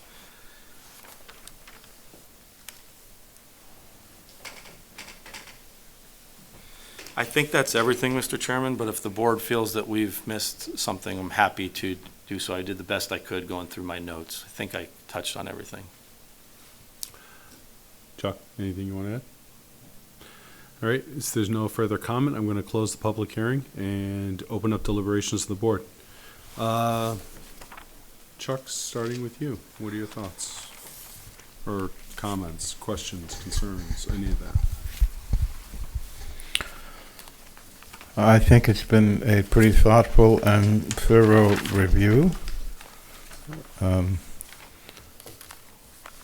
I believe that the applicant has adequately addressed all of the points that have been raised.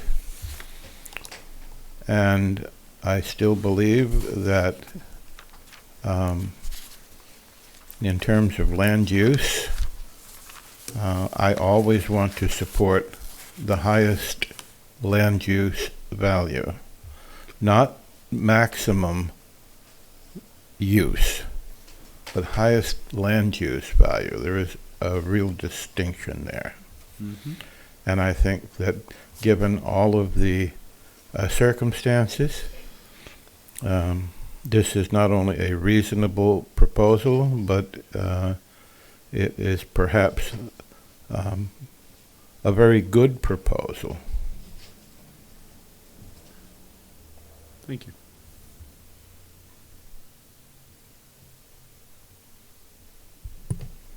It's been a great conversation. I'm in a little conflict with the hardship. In reading the hardship, it says, unnecessary hardship exists if owing a special condition of the property that distinguishes it from other properties in that area, and the property cannot be reasonably used in strict conformance with the ordinance. And then a variance is necessary to enable it. I don't think there needs to be a variance for that property to be used.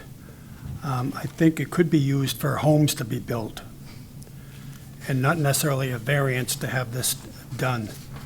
So I'm in conflict with that. Well, I mean, you are building homes. You're just building.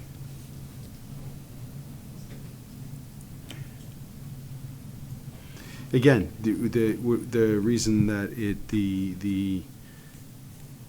I understand what you're saying. I do. With the unnecessary hardship, it applies to permitting elderly housing in that area. Is what you have to look at it from. Not necessarily. I mean, they are building homes, but the hardship applies more to the elderly housing in doing that development there, as opposed to where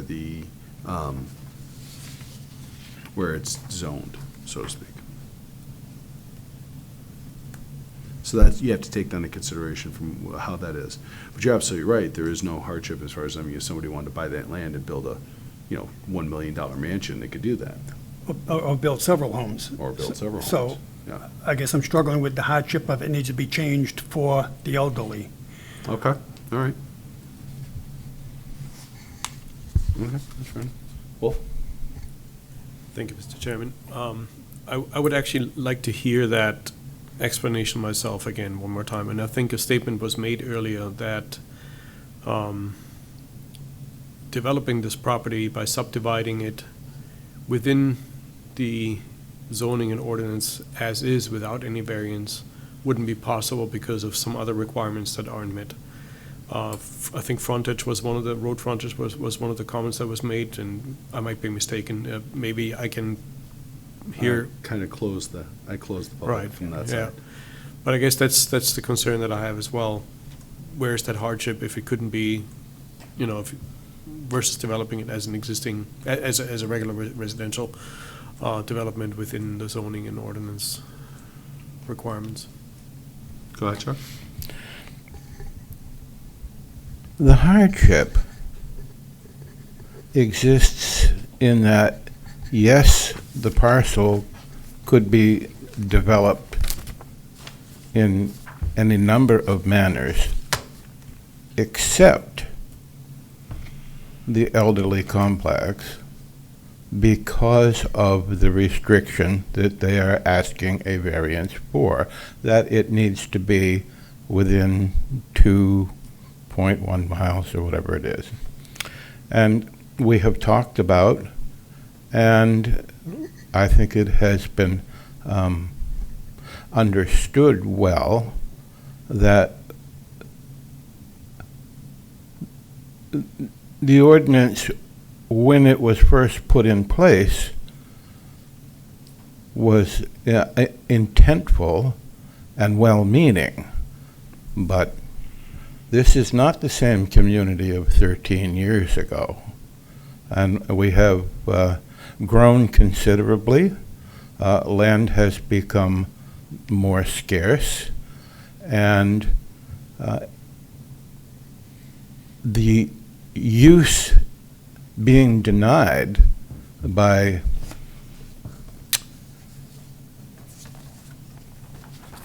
an outdated requirement that doesn't represent our contemporary needs in the community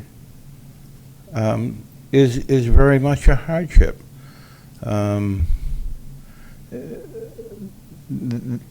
In fact, it's an arbitrary impediment to reasonable planning and development. And the fact that it hasn't been changed is no fault of the towns or any of us. We meet our circumstances as they are, and that is the very reason for having a variance board of adjustment. And I see this as trying to meet the contemporary needs of housing and further development, and an opportunity to see our whole community in the context of a whole community, as opposed to a restricted area only around the old center of Merrimack. Merrimack is a much larger and much more homogeneous than it ever has been before. And I think that truly is a hardship, that we are relying on a somewhat archaic, at this point, notion that we should recognize needs to have proposals adjusted for. So here's my 2 cents on and then my take on this, and then I'm going to ask for a motion. One, Chuck brought up some very good points regarding boundaries of elderly overlay. Merrimack has changed, and it was also brought up by the petitioner that, and he's absolutely right, the town can only review so many things a year based upon, as far as the way that land is, the looking at the rules or the way that land is used in overlays and things of that nature. I mean, I remember when they redid ADUs on the town level, and then they did it on the state level. Things change, people change, the climate changes, there's a lot of things, and maybe that's something that needs to be proposed, and that's not going to be taken care of tonight. It's not going to be addressed tonight. But maybe that's something that does need to go to council to be reviewed, is the boundaries as it relates to the elderly overlay. And that's something that certainly community development, I know Robert's here, Robert could, certainly make note, or if he feels that that's something that they should take a look at, and maybe that's something to be brought up in the future and the next time. And we do this all the time. We always look at things, what are acceptable home businesses, or that changes all the time. There's only so many things that we can take a look at, and usually it's things that come up in our concerns. And if elderly overlay is something that is continually an issue or a concern, then that's something we can take a look at. A lot of people reference the master plan, and again, to Chuck's point, 2013 is when the master plan's made. It is now 2025. There's a lot that's changed in the last 12 years in Merrimack. And one of the things the only concern I have regarding this, there's a couple, but one of the things that really sticks out to me is that in their writing of the spirit of the ordinance, they said, and I quote from their writing, according to the master plan, people aged 65 and up is the fastest growing segment of the population of the town. That's the fastest growing segment in the United States, to be quite honest, but this is for a 55 plus community, not a 65 plus community. So, to on someone's point, people 55 still have kids in high school, still have kids, maybe even potentially kids in middle school. However, that, again, conversely, I know that most 55 communities have requirements saying nobody under the only people living there have to be 55. You can't have children, kids, young adults, adult children living there. So, but that, again, that's up to the covenants of the community, and that's not our decision here today. I know that there's some people out here in the audience, just to let you know, those are covenants based upon the community, not based upon something that planning board can put in place, that zoning board can put in place, town council can put in place. Those are the covenants on the community. So that's nothing that, so I know people had brought that up, and I just wanted to throw that out there from that perspective. But people age 65 and up, this is a 55 plus community. So it's, when people are referencing the master plan, I don't know. I agree that Merrimack could use more housing than apartments. I'm very much in favor of that. And I would prefer to see this land developed as a community that is homes for either people in Merrimack, for people coming to Merrimack, as opposed to someone coming here and wanting to drop in a 75-unit apartment complex, which I don't think would be appropriate for this position, for this property, and I don't think it would be appropriate for the people abutting it, having a 75 or 50-unit apartment complex, which someone could have, and this is why I asked the question to the gentleman earlier, what do you want to see built there? Because if it's not this community, it will be something else. Merrimack is in need of housing. We're short of housing in the United States. We're short of housing in New Hampshire. So the question is, the real question is the elderly overlay. And I like the revised plan. Didn't really like hearing that it could be triple homes. I don't think people in the audience wanted to hear that either, but I do like the fact that based on the plan, that they cut back a couple, and they may well have to cut back a couple more in order to put that in there.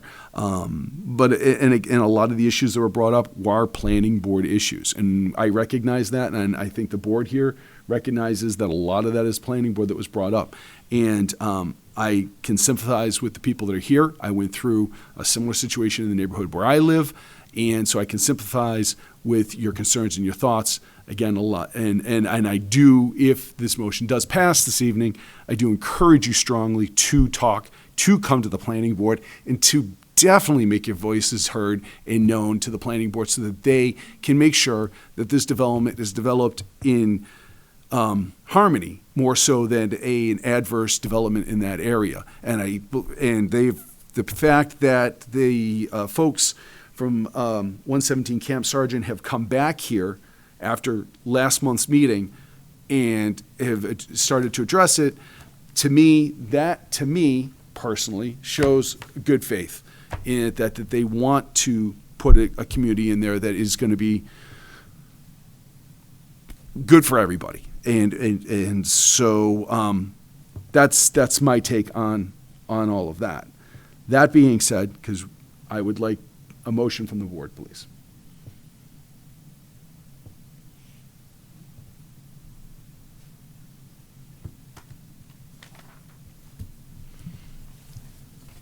Well, I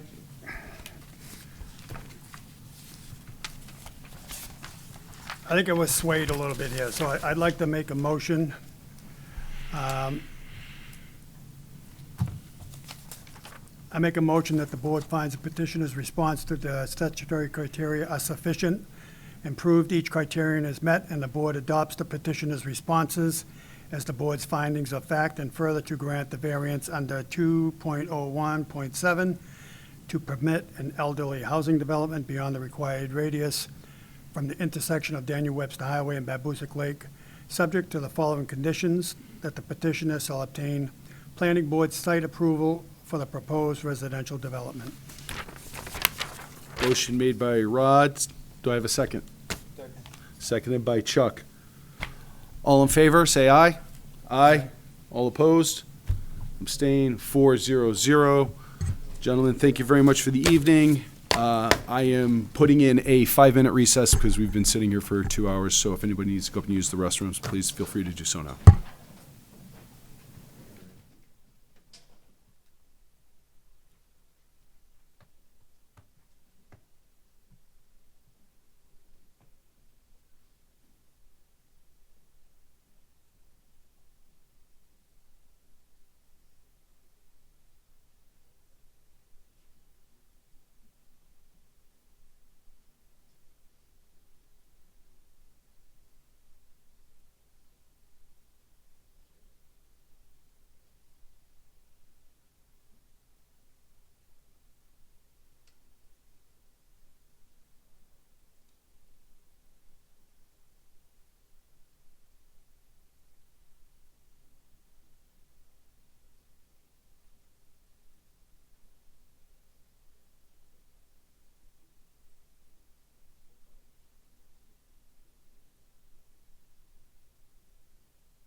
All right, I appreciate everybody giving us 5 minutes after the last one. I'm going to step into the next petition. Michael Hanning, petitioner, and John Hayslip. All right, come on down. Owner, special exception under section 2.02.13 D1 to permit a medical office use physical therapy in the town center overlay district. The parcel is located at 421 Daniel Webster Highway in the C2 General Commercial Aquifer Conservation Elderly Housing Overlay and Town Center Overlay Districts Tax Map 5D Lot 4 Tax Map 5D-4 Lot 91, case number ZBA 2025-07. Item is being continued from the March 26th, 2025 meeting. How are you doing this evening? Excellent. Why don't make sure your mic is on, please. Can you please state your name for the record? Yeah, Michael Hanning. Michael Hanning. Michael, why don't you give us a kind of like a quick overview of what we're looking at here, and then we'll jump into the 5 points. So it's the old Sovereign Bank location. Okay. Using it as elite rehab that is now in town already. Just them changing location from their current location to this location. Okay.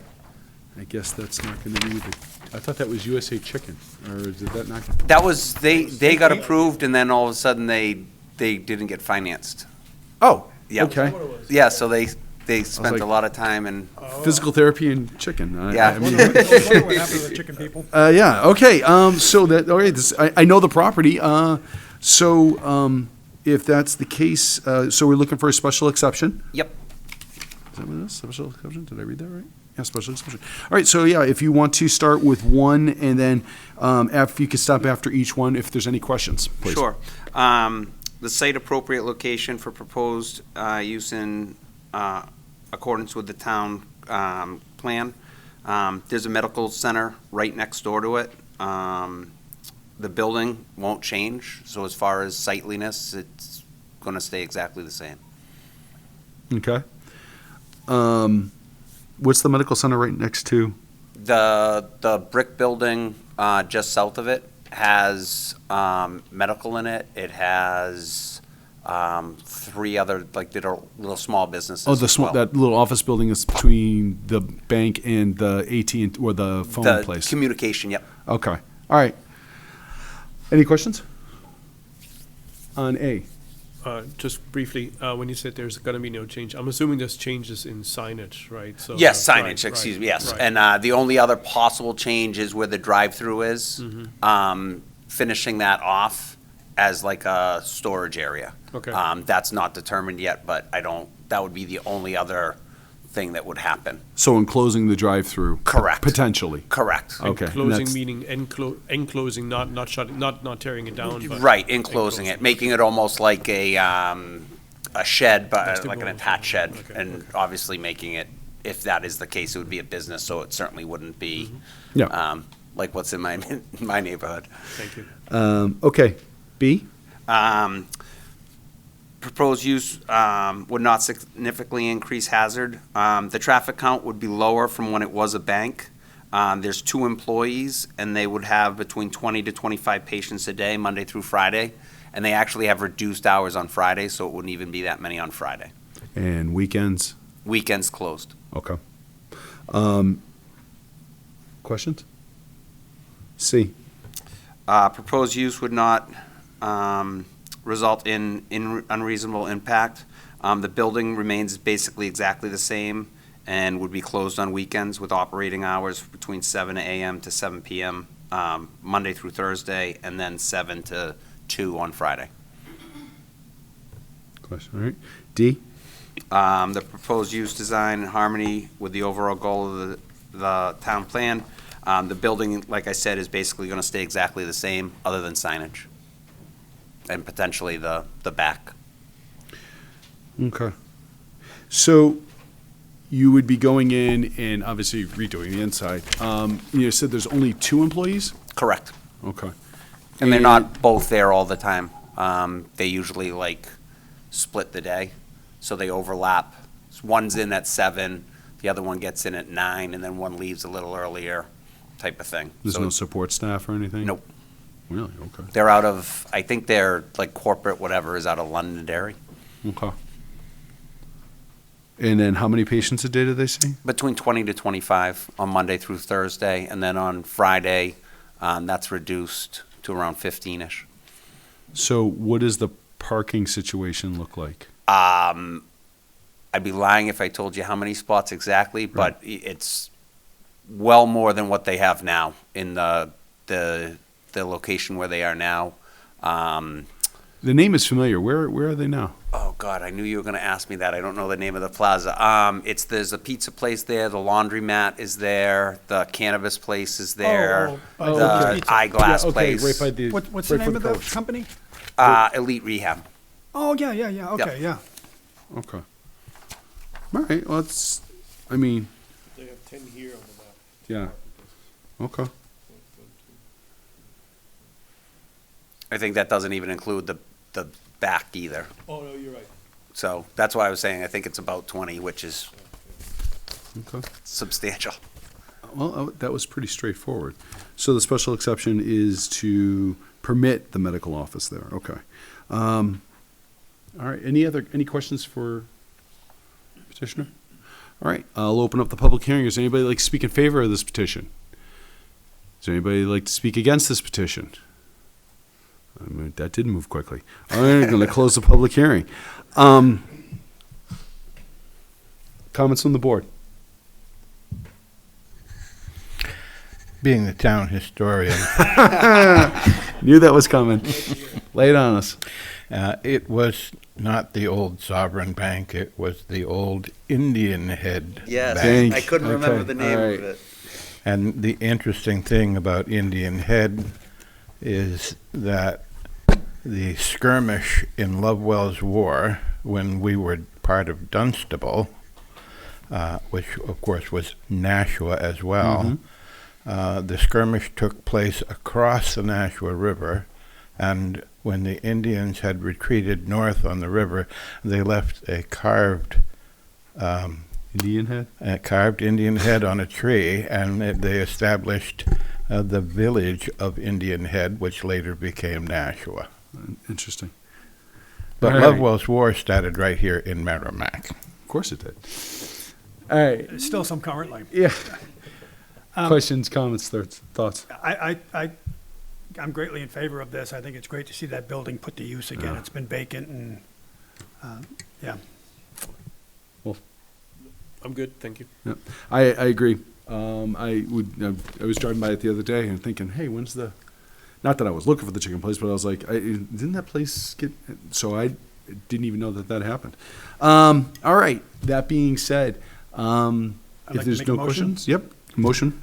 I make a motion that the board finds the petitioner's responses to the special exception criteria of the zoning board ordinance are sufficient, proved each criterion is met, and the board adopts the petitioner's responses as the board's findings of fact, further to grant the special exception under section 2.02.13D1 to permit a medical office use physical therapy in the town center overlay district, subject to the following conditions: that the petitioner shall seek site plan approval for the proposed use.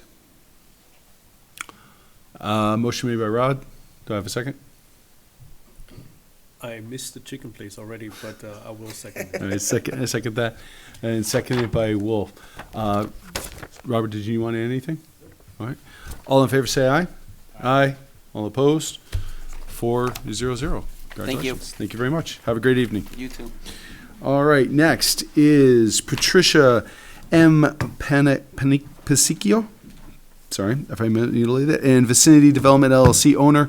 Variances under section 3.02 of the zoning ordinance to permit a 4-unit multifamily building on a lot having approximately 9,583 square feet of land, whereas 160,000 square feet is required, and less than 200 feet of lot depth, whereas 200 feet is required.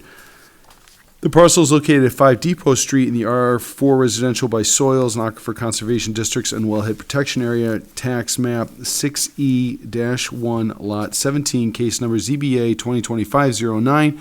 This item is continued from the March 26, 2025 meeting. Hi. Hi, Mr. good Chairman. evening, Mr. Yes. Chairman. Oh, I'm sorry, hold on one second. I am an abutter to this applicant, So you're and recusing? I'm going to recuse myself. Okay. So with the recusal, I will then put this forward to you that there are 3 people on the board. If you want to move the motion to the next meeting when there's more people on the board, you have that option. No, my client wants to go forward. All right. So why don't you if you can give us kind of a little bit of an overview? I am going to give you an overview. Thank you. Okay, for the record, my name is Patricia Panciaco, and I'm here to represent Vicinity Development LLC. Vicinity owns 5 Depot Street, tax map 6E-1, lot 17. Property is located in the R4 zoning district. We had applied for 2 variances, one for the 200-foot lot depth shortage, and the second variance was for a variance requested from the 40,000 square foot area required for each multifamily unit under section 3.02. Code enforcement advised us that the 200-foot depth requirement was not required after we submitted the application. I'm not sure the board knows that, but, yeah, Casey. Okay, well, No, either. I'll address both of them at once because the argument is pretty much the same for all of it, okay? So this property is an existing non-conforming lot with 9,229 square feet. It has non-conforming setbacks and non-conforming frontage. It is a non-conforming building, wood-framed, and it looks like a farmhouse. The pictures, I'm sure, the board has seen.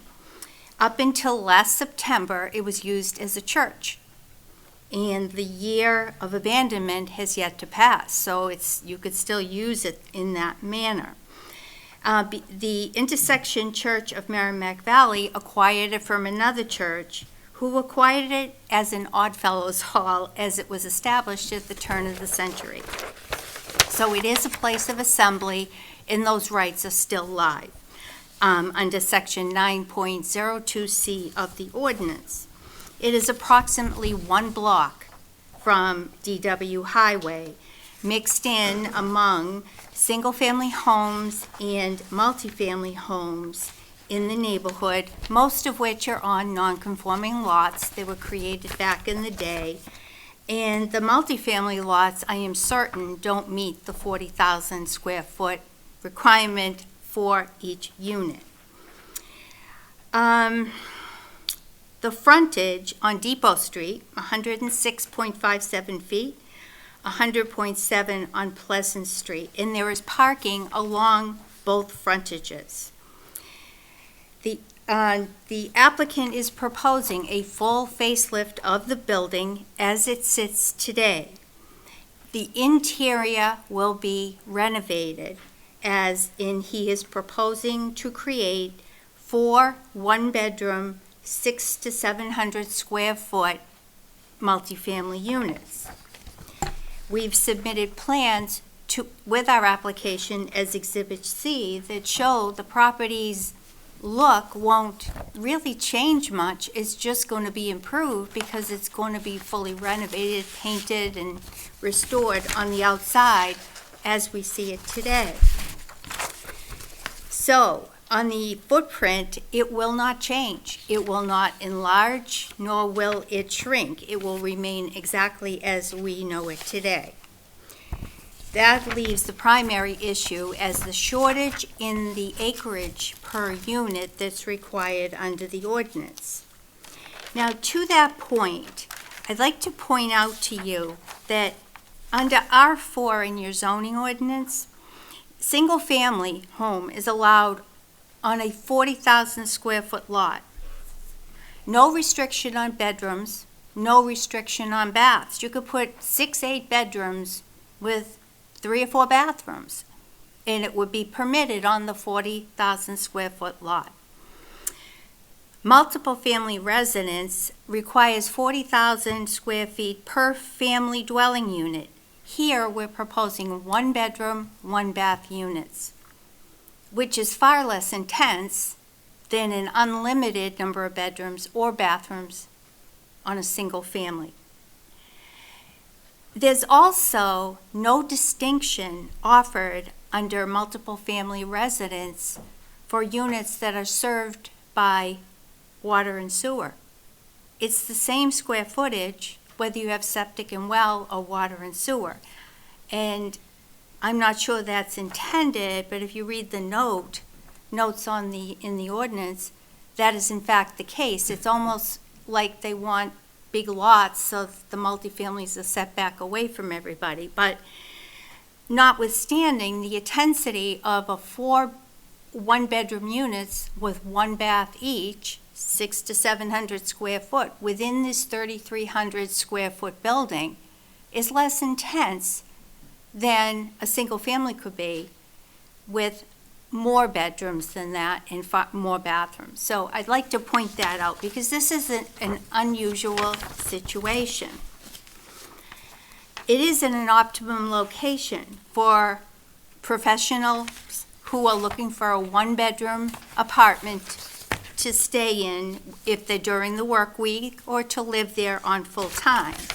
And when you have 1-bedroom apartments, there are less likely to have children. And I don't say that to be exclusionary. I say that because there's less pressure on the use of the exterior for children to play outside. The professionals that choose to live in a 1-bedroom unit don't usually sit out in the yard on the grounds. They come and go, and they basically stay in their apartment.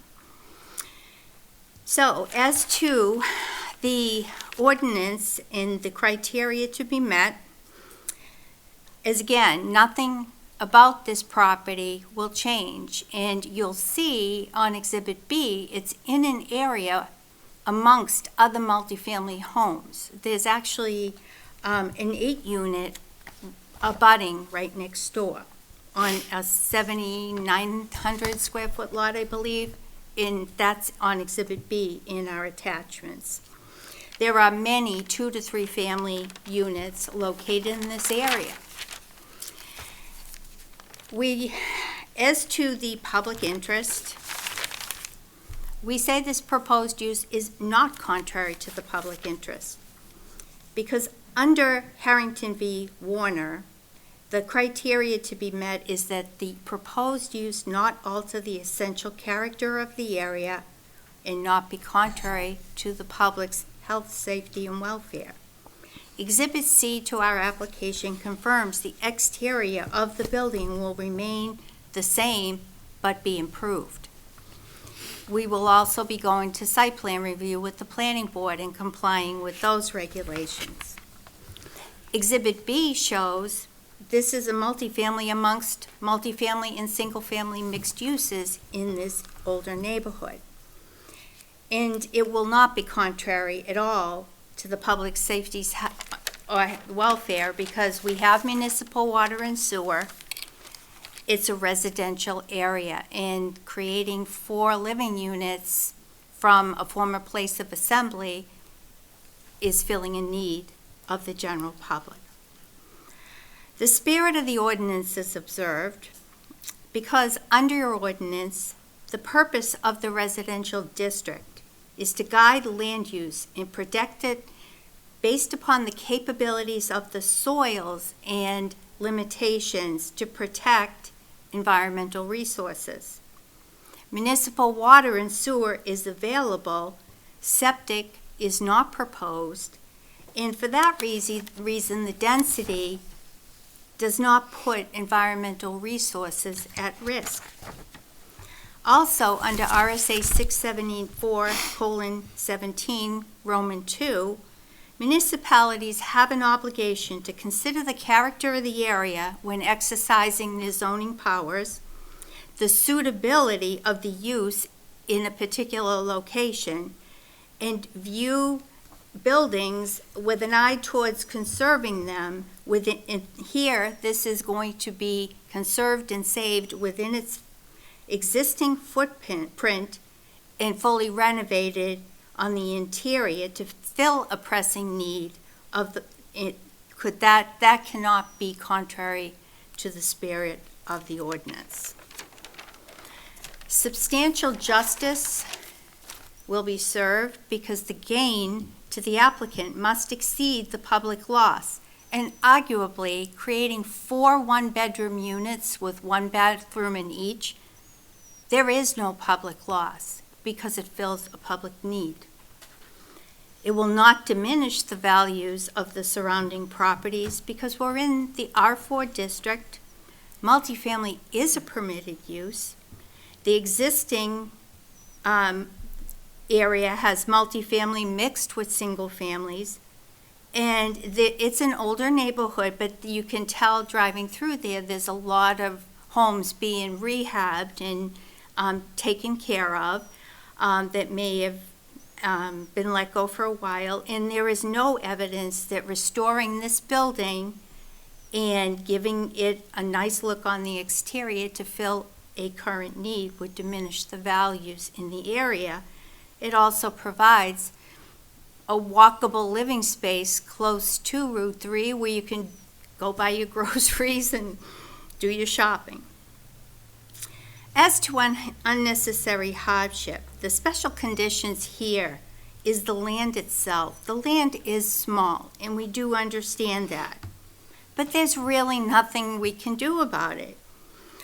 We are keeping all the parking along Pleasant Street, and we will exceed the requirements of the site plan regulations by doing so because there are 8 parking spaces on Pleasant, but along Depot, those spaces will be eliminated and perhaps be restored as green space. It is a very large structure on a modestly sized lot. It is very large in its environment in this neighborhood, but it is what it is. We're looking to make the best use of this structure by restoring it as the 4 one-bedroom units.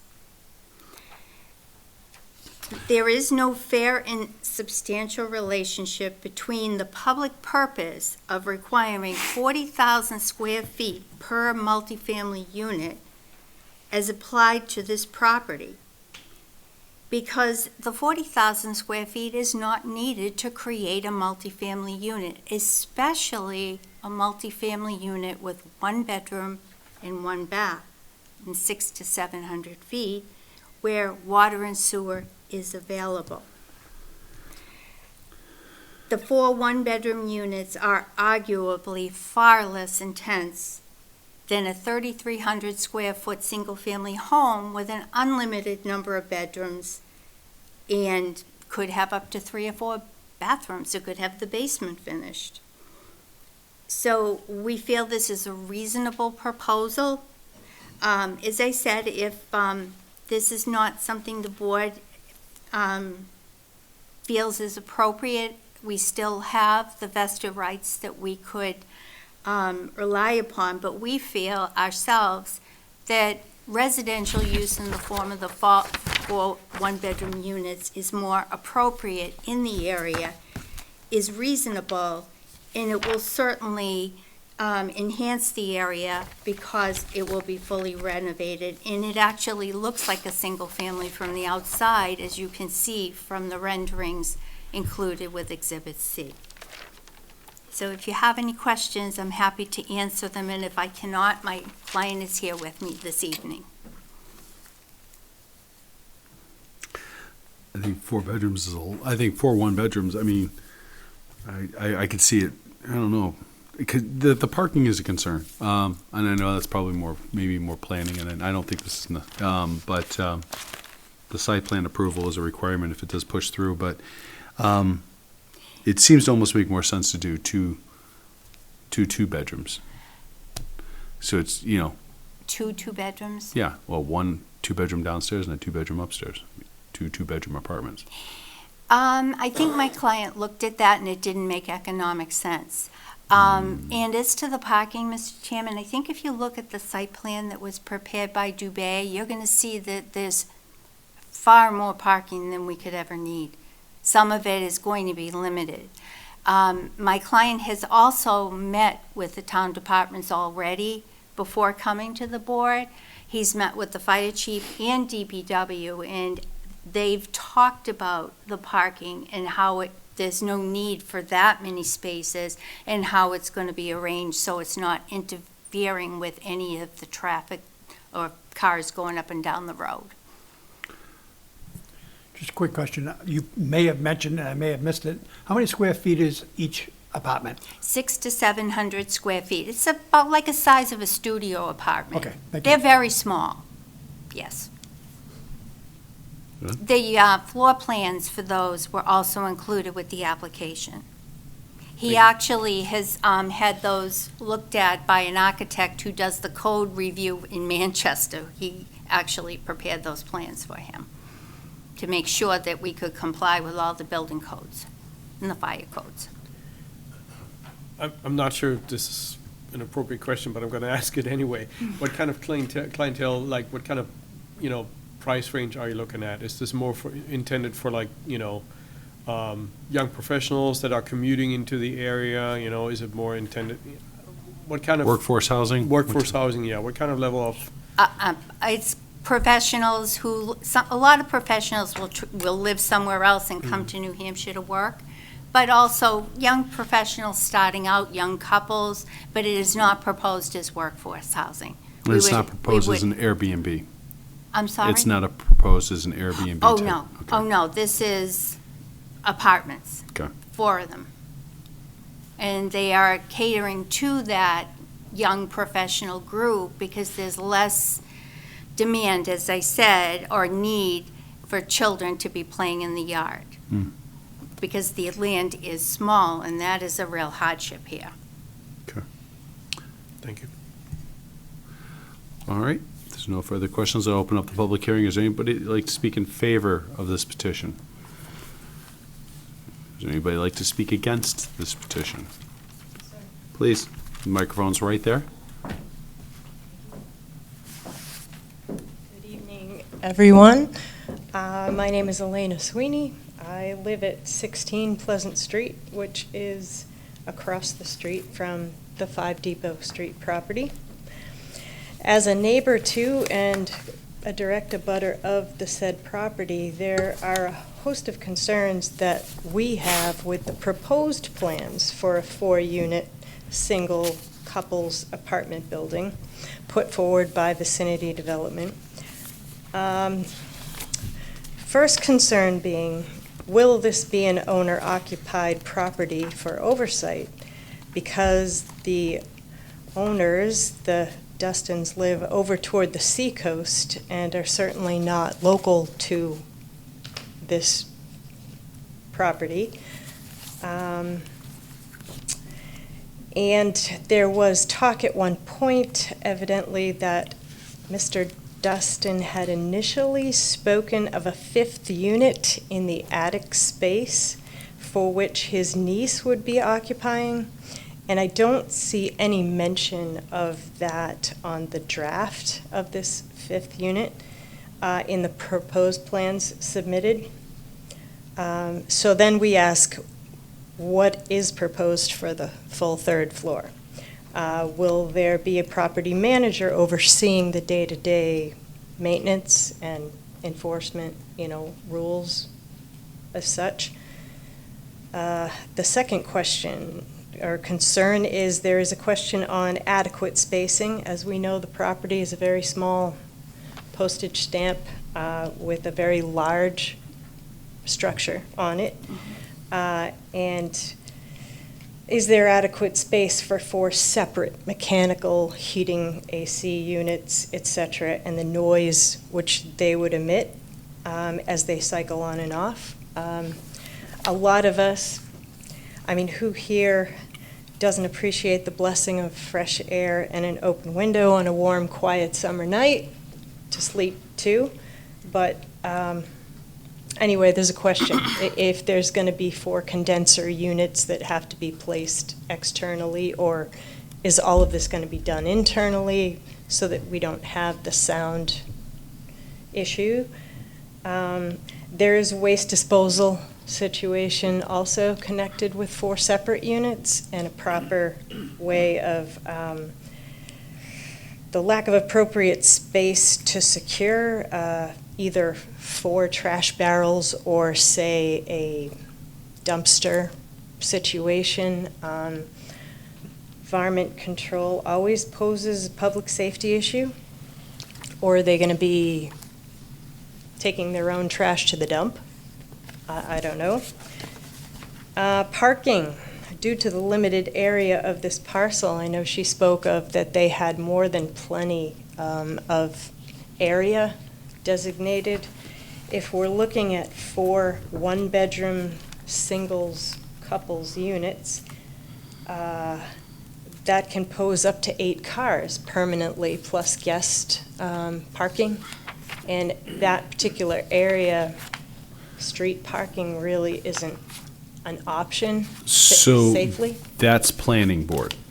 And if this is approved, just to, so you understand, some of the things you're bringing up are planning board, and I don't mean to interrupt you, but if this is approved and moves forward, the next step will be that it will go to planning board, and then planning board, they will have to demonstrate to planning board that they have adequate parking, as well as be able to address a couple of the other items that you brought up. So I just want to make sure you're aware of that, but please continue. Sure. I'm assuming that the variance is to approve them doing 4 units, say, rather than 2 larger ones, or? It is to approve the 4-unit multifamily building in the space that is provided. Currently occupying, correct. Correct, okay. So yes, that parking was a huge concern, especially where safety and first responder vehicles. And then couple that with snow removal and where they would put it. We have tractor trailers that deliver to an industrial complex currently at the end of Depot Street. So there's always a good deal of traffic moving through the area. Many people in the neighborhood use Pleasant Street as kind of a cut through, so there's quite a bit of traffic on the street. And that, again, planning, they have to address that with planning, but yep. And so we wouldn't want to see 8+ cars parking on the street, say, for safety reasons, of course, and what have you. So let's see, where were we? So it just didn't seem that the property lent itself to what they were proposing. You know what I mean? The size and spacing of the property. The immediate neighborhood is about 83% over the age of 62, many of whom are retired. This includes from Depot to Maple Streets, encompassing Pleasant Front and Mill Streets. So there's a good chunk of area we consider our close neighborhood. The multifamilies in the surrounding properties that the developer speaks of in his variance application are all or mostly owner-occupied, with full-time responsibility and oversight for the properties themselves. So there isn't, I don't see the comparisons there the way they spoke, you know, that it would fit into the neighborhood, because there are quite a few multifamilies. So I questioned that. Many of us in the neighborhood are very concerned at the possibility of a duplicate situation that we have at the other end of Pleasant Street, which once was a beautiful and historic Hazelton homestead and most of us who are from town remember, it used to be Levi Lowell's.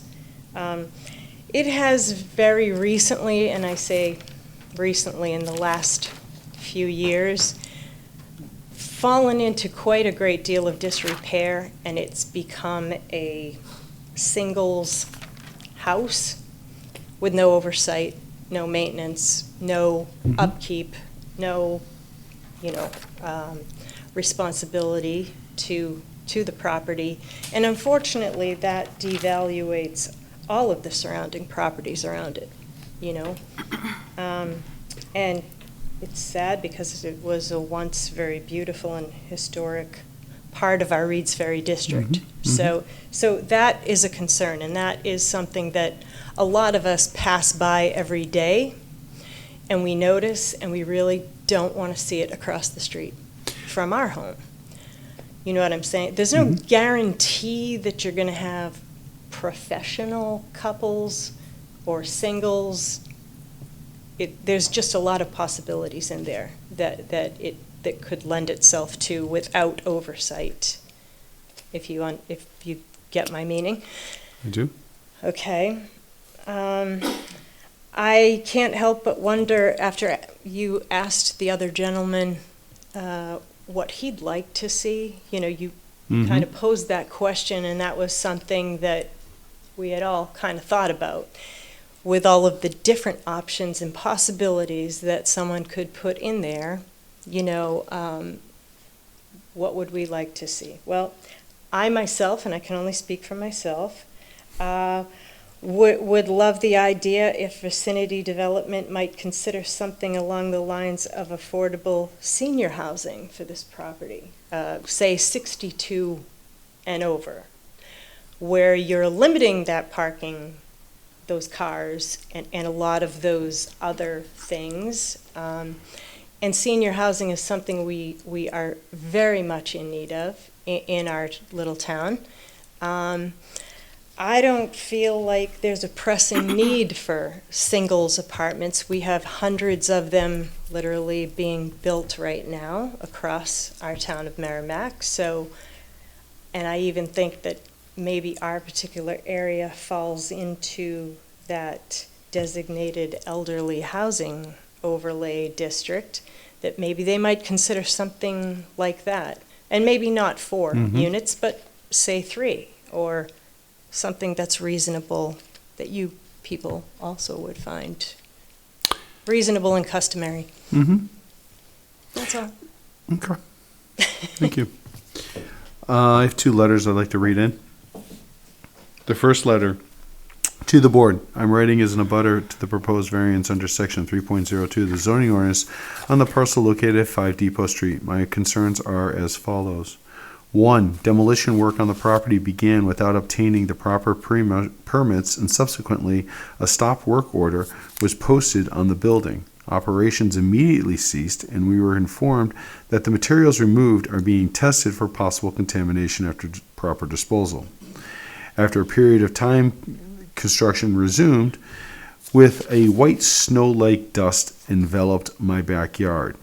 My side fence is merely 10 feet to the door of the building. Once again, the building department became involved. I am concerned that the lack of compliance with the permitting process and the lack of communication with one's neighbor will continue and surely will not be in my best interest and those of those of my neighbors. The zoning ordinance requires 160,000 square feet for proposed parcel. This lot has approximately 9,583 square feet. This equates to 6% of the requirement, and is presented seems most unreasonable.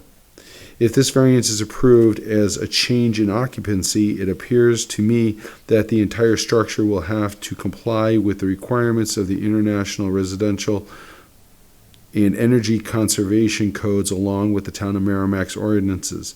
This includes placements of mechanical, utility, lighting equipment, etc. I have concerns that the outside appearance of the building could possibly look what the outside appearance of the building could possibly look like. Also, where will the dumpsters or trash barrels be located? Is there a site plan for this project? Isn't it reasonable and probable to assume that this proposed multifamily might look quite different than the multifamilies in the neighborhood due to the requirements placed on the builder because of the change in occupancy? I respectfully request that the proposed variance be denied. Thank you for your consideration. Sincerely, Tim and Jerry Ann Ryder, 19 Pleasant Street. The next one. Good afternoon. My name is Catherine Canati, and I live at 18 Pleasant Street, directly across from the property at 5 Depot Street, and Vicinity Development LLC is requesting a variance for. As an abutter of the property, I have concerns about the details of the project they're planning, and I've listed some of them below. 1. The amount of the variance being requested is 16 times the size of the actual lot. I believe trying to squeeze 4 apartment units into such a small parcel is unrealistic at best. Even if they leave the existing structure in place, meeting new building codes will surely require more than very limited space on the lot. 2. The small size of the lot also concerns me regarding their plan for parking and snow removal. How do they plan to accommodate guest parking in addition to what's required for 4 new residences? Pleasant Street is a narrow road, and any on-street parking will affect emergency vehicle access and snow removal efforts. 3. Communication is also a concern. All the surrounding homes in the area are owner-occupied, and we are able to bring up any issues we have directly with them. If we have any problems with the new property, will there be somebody on site we can talk to? Will the property manager be local or out on the seacoast? Since this project has started without contacting the town, what expectation should the residents have that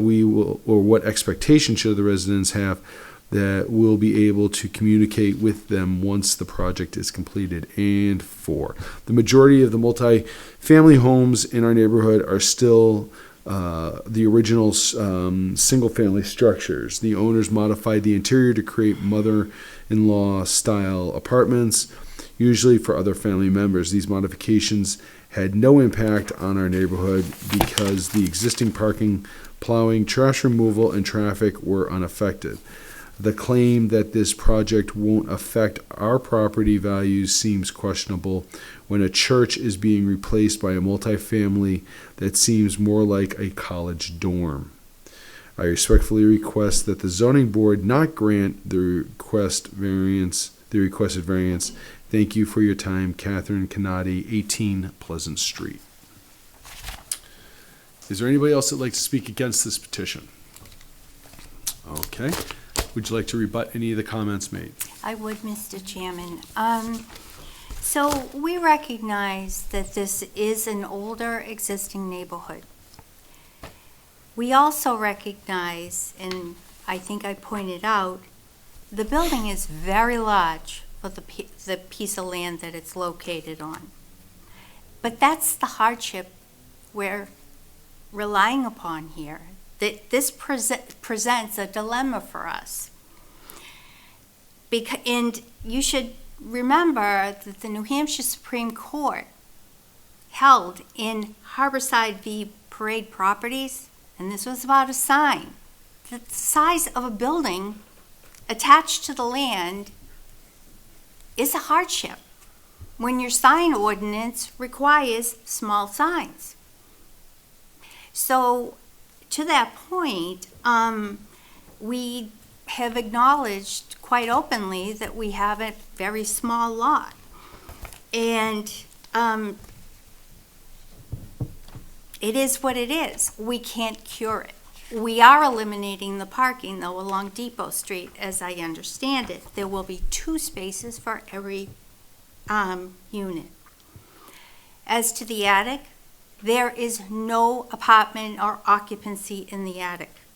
They can't meet the stair requirements. The building code, you have to have 2 stairs down out of the attic to the exterior to comply with fire codes. The owner will have a property manager. And by law, the owner or the property manager, their name and contact information has to be on file with the municipality. Municipality sent letters out every year to check that in the event of a problem when an owner doesn't occupy. I'm not really sure what the concern is about adequate spacing. That was brought up because we're not changing anything on the exterior of this building. It's not becoming bigger, it's not becoming smaller. It's basically going to have a new skin put on it, as they call it in the trades. It'll look a whole lot nicer. Right now, it's in disrepair, and it really needed a facelift. As to the air conditioning units, I don't know what those are going to be. They will comply with the building code. They could be the mini splits that people put in small units everywhere. I'd like to invite the board, though, to remember this was a church. A lot of people, a lot of traffic used to come and go. It's a place of assembly. Those vested rights have not lapsed. We just feel and came to this board that multifamily use is a better use and fits better in this area. It won't be owner occupied, it will be leased. And I can assure you it will be young professionals, because to renovate this space will not be inexpensive. My client has gone into the inside of the building and removed everything inside. The only thing that was in there was 2 half baths. There was really nothing else because it was an assembly area. And taken it all away in dumpsters because it needed new electrical wiring and plumbing because the building was built in the early 1900s.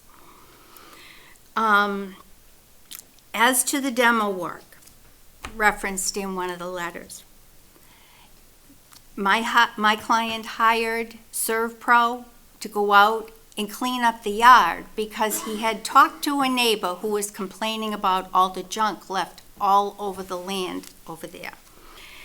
And while they were there, they were taking it away in the dumpsters and removing some of the internal components of the building. And the supervisor thought the worker had pulled the permit, and the worker thought the supervisor pulled the permit. So there was a misunderstanding. The town issued a stop work order. Work stopped until the issue was resolved.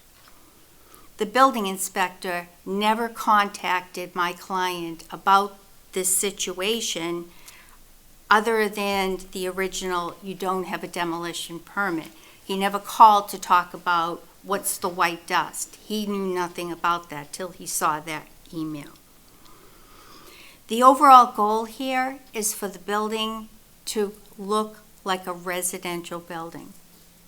He's even keeping the porch, and that's not an inexpensive renovation to maintain that residential character in the neighborhood. As the board probably knows, if there is a dumpster, and I don't know if that's what he's planning to use, it'll need to be screened and maintained and regularly dumped. There was a suggestion about affordable senior housing. Up and down does not work well for seniors. You have stairs here, and this building does not accommodate an elevator. We also need to remember there's an 8-unit multifamily abutting this property. I know the lot is bigger and it exists, but it's there nonetheless. We feel strongly that this fits in the neighborhood better than a church with lots of traffic coming and going. And if it remained a church, we would have to keep all the existing parking to accommodate those comings and goings. It may end up being another type of building used for some sort of assembly. I mean, there's cultural, recreational, and entertainment in places of assembly. But we feel strongly it's best used as residential units. And that's why we're here. So I guess with that, I have to leave it in the board's hands to make the right decision, but I don't think the residents will be disappointed. This is not going to be a flop house. It's not going to be for college students to hang out. It'll be maintained professionally, and the target market will be nicely done, upscale one-bedroom apartments for professionals. Professionals can't even afford to buy a house now, so that's the goal. Thank you. Any further questions before I close the public hearing? Yes. Thank you, Mr. Chairman. What's the reason for doing away with the additional available established parking? We didn't need it if this use, there's 8 spaces along Pleasant, and to improve the traffic flow and perhaps add more green space during site plan approval, there's no need for those additional spaces. We'll meet the parking requirements quite nicely because all the parking that's there on both frontages. But if it's not needed, it could be used better to add to the residential character if the variance is approved. With that being said, I will close the public hearing, unless there's anything else anybody wants to add. Okay. Deliberation with the board, motion? Thoughts, comments, questions? I don't see any problem with this. The footprint remains the same.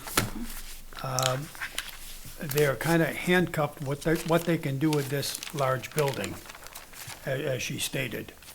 I think if they can decorate or make the building more attractive, more neighborhood friendly, for one-bedroom apartments, I think would fit. And I guess more importantly, I think they've met all their criteria. I know we closed the hearing, so this is more of an expression of hope than anything. But I would assume that there's, in the approval process, some kind of occupancy limits that are, If this is approved, recorded. this goes to planning for Right. approval for proposed multifamily dwelling, and I would imagine, although I'm not in planning, that would be something that would be established, correct? That'd be building codes type stuff. So. Right. Okay. So they couldn't pack the house. Right. Thank you. I have issue with it being a 4-unit multiple family, to be honest with you. I think a two unit would be better suited, my opinion. Looking at the floor plans, that's just my take on it. There were a couple of points that I had a little heartburn with, but I'll leave it up to I'll leave it up to the board to.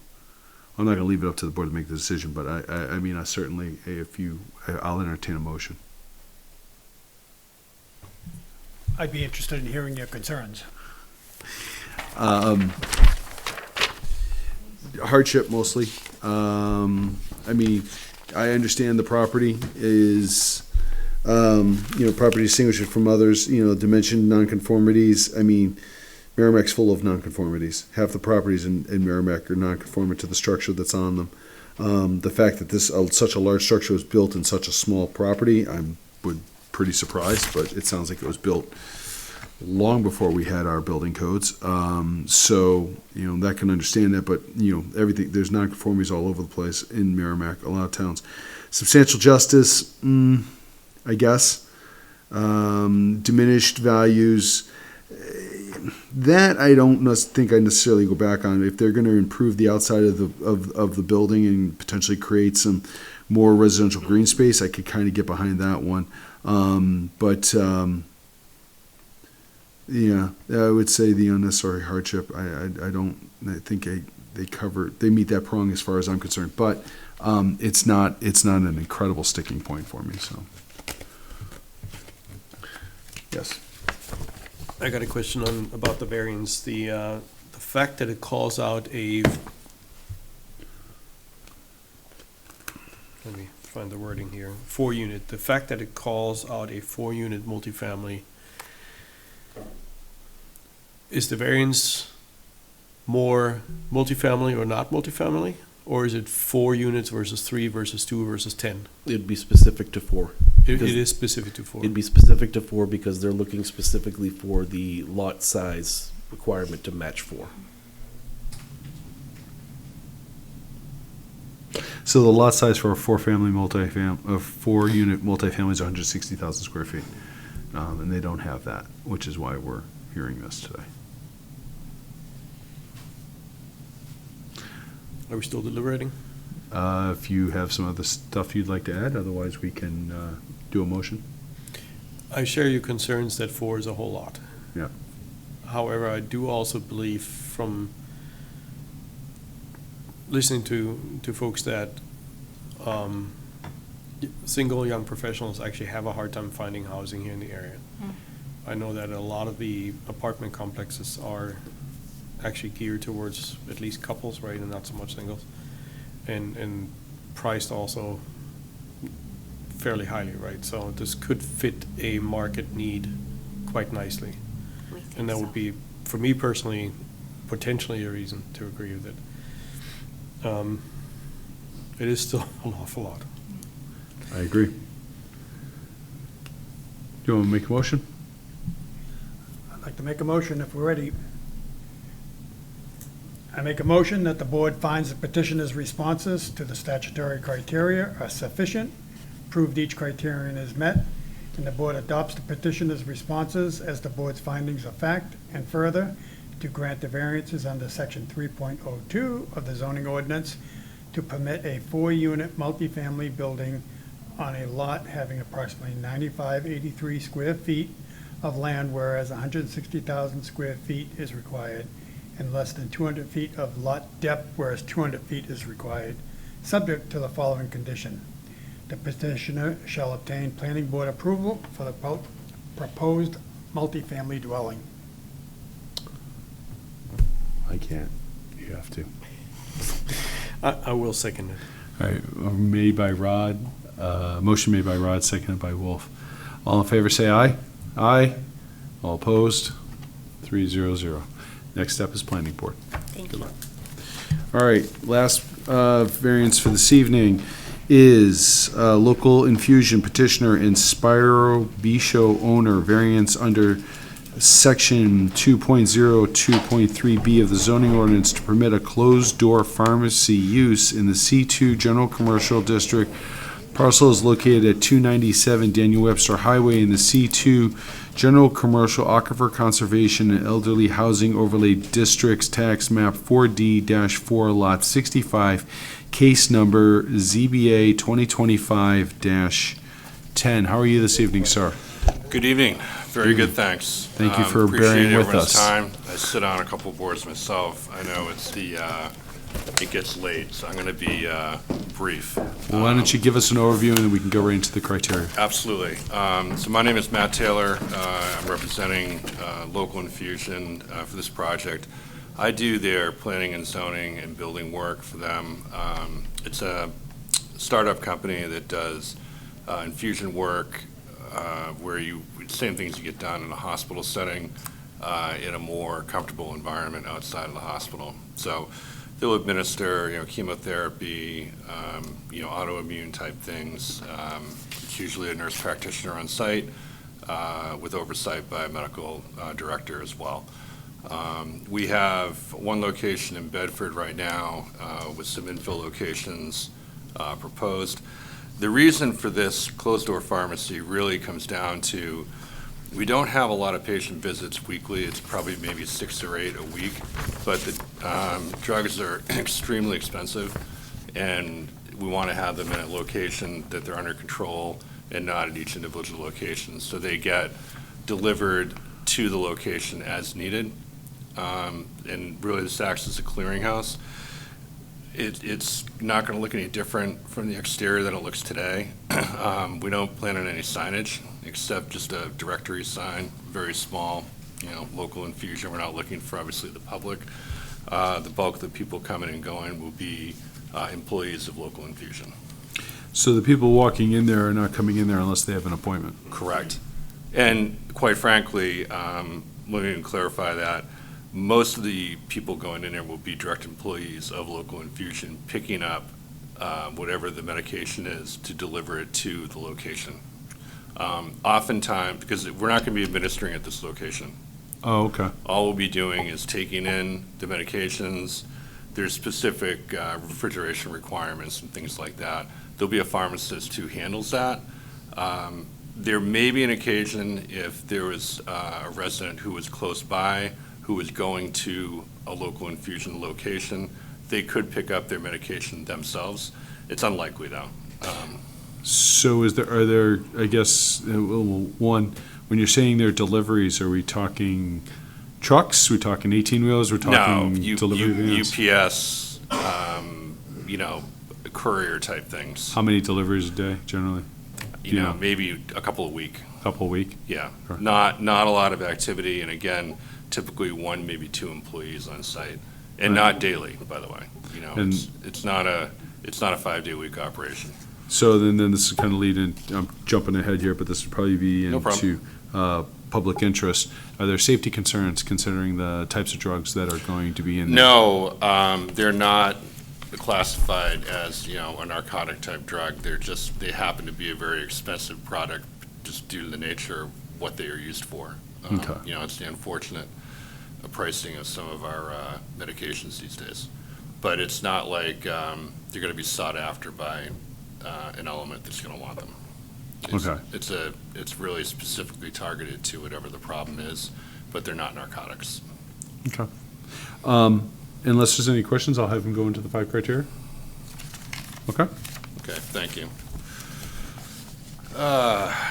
Looking for variance from section 2.02.3.b. Granting of the variance would not be contrary to the public interest. This would be a closed-door pharmacy, so it would not impact any public interest negatively. This would allow for those in need of medication to pick up their prescriptions closer to home.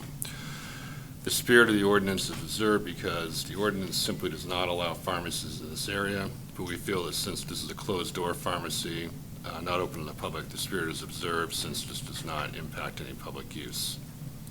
Granting the variance would do substantial justice because granting this variance allows people of Merrimack and the surrounding areas the ability to access medication while not impacting other businesses or the general public.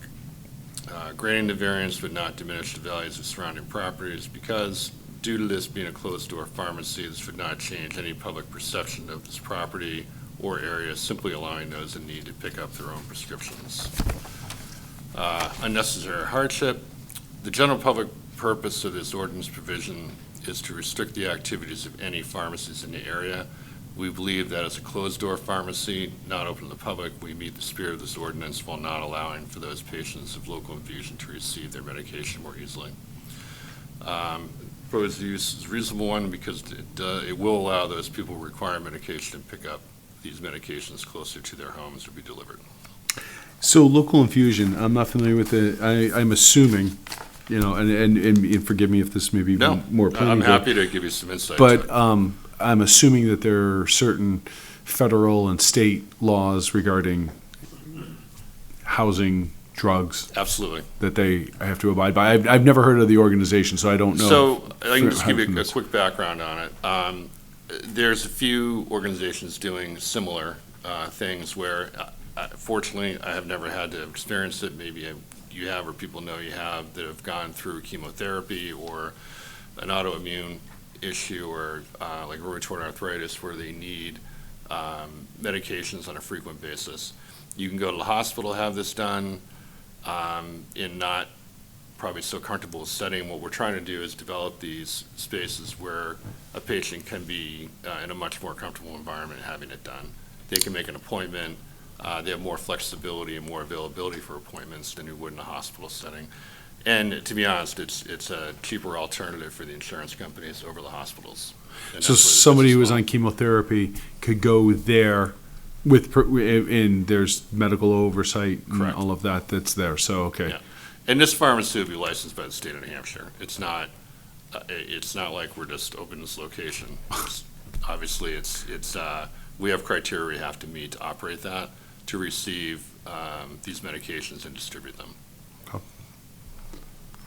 But it's an emerging business that we've got about 15 locations currently. They have a plan to expand a fair amount more in the New England market.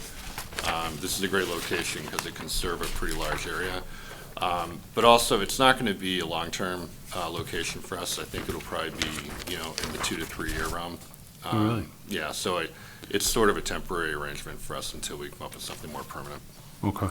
And it doesn't sound like there's a lot of people that are at this facility at a given time. No, there'll be 1 or 2 people, employee-wise, and I would say maybe 3 to 4 visits a week at the most. Okay. So it's not, it's an interesting business model. When I first got involved with it, we build these really attractive spaces, and they might see 10 patients in a week, and it's a very profitable business. And so there's no real parking concerns. It's a really, from a development standpoint, it's almost ideal because it's not a retail setting. It's not even like a doctor's office where you're constantly turning people over. It's a really low impact. And I imagine not open on the weekends, normal business hours during the week. Yeah, the pharmacy their locations, they do administer on Saturdays, but this will be closed on the weekends. Okay. Any questions from the board? Just a quick question. I think you mentioned at the beginning, you had a location, or you have a location in Bedford? We have a location in Bedford currently. Are you closing that to No, move here? that's an administering location. That's actually a local infusion location. This is really a support mechanism for the business. We will not be doing, what's that? A fancy warehouse? Fancy warehouse, yeah, an expensive warehouse. Yeah. And it's really, it's a place to have a controlled environment to bring these medications in, control the environment they're in, and distribute them. But it's a pretty small operation at the end of the day. Okay. All right, so I will open up the public hearing. Is there anybody like to speak for or against this? Nobody coming forward, I will close the public hearing. Deliberation from the board, questions, concerns, motions. Gentlemen, Make a motion? by all means. We'll wrap it up with all the motions. I make a motion that the board finds the petitioner's responses to the statutory criteria are sufficient, proved each criterion is met, and the board adopts the petitioner's responses, the board's findings of fact, and further, to grant the variance under section 2.02.3.b of zoning ordinance to permit a closed-door pharmacy use in the C2 General Commercial District, subject to the following conditions: that the petitioner shall obtain an administrative approval for the proposed closed-door pharmacy. Do I have a second? Seconded. All right, so motion made by Rod, seconded by Wolf. All in favor, say aye. Aye. All opposed? 4-0-0. Thank you very much, sir. Thank you for your patience. By the way, your planner is wonderful, and I deal with a lot of your whole planning staff, but Casey was great. I deal with a lot of people all over the country, and she was very pleasant, so. Do you hear that? She needs a raise. Thank you, guys. I'm sure she appreciates hearing you say that. She was great to deal with. Don't put that on record. Yeah. Thank you. Have a good evening. All right. So next, agenda items. Anything that you want to discuss, Robert? Okay. And approval of the minutes, the March 26, 2025 minutes. Did you watch it? I did. You did. All right. Do I have a motion? I make a motion that we accept the minutes of Wednesday, March 26, 2025. Do I have a second? Wolf, you watched it, so you can second? Chuck was here, if you wanted. Chuck will second. All right. All in favor, say aye. Aye. All opposed? You opposed or abstaining? That was an aye. Yeah, it's an aye. Okay, 4 aye, 4 approvals, 0. Do I have another motion? Motion that we adjourn. Seconded. All in favor? Officially, I make a motion we adjourn. All right. Made by Rod, seconded by Wolf. Thank you very much, everybody. Have a good evening.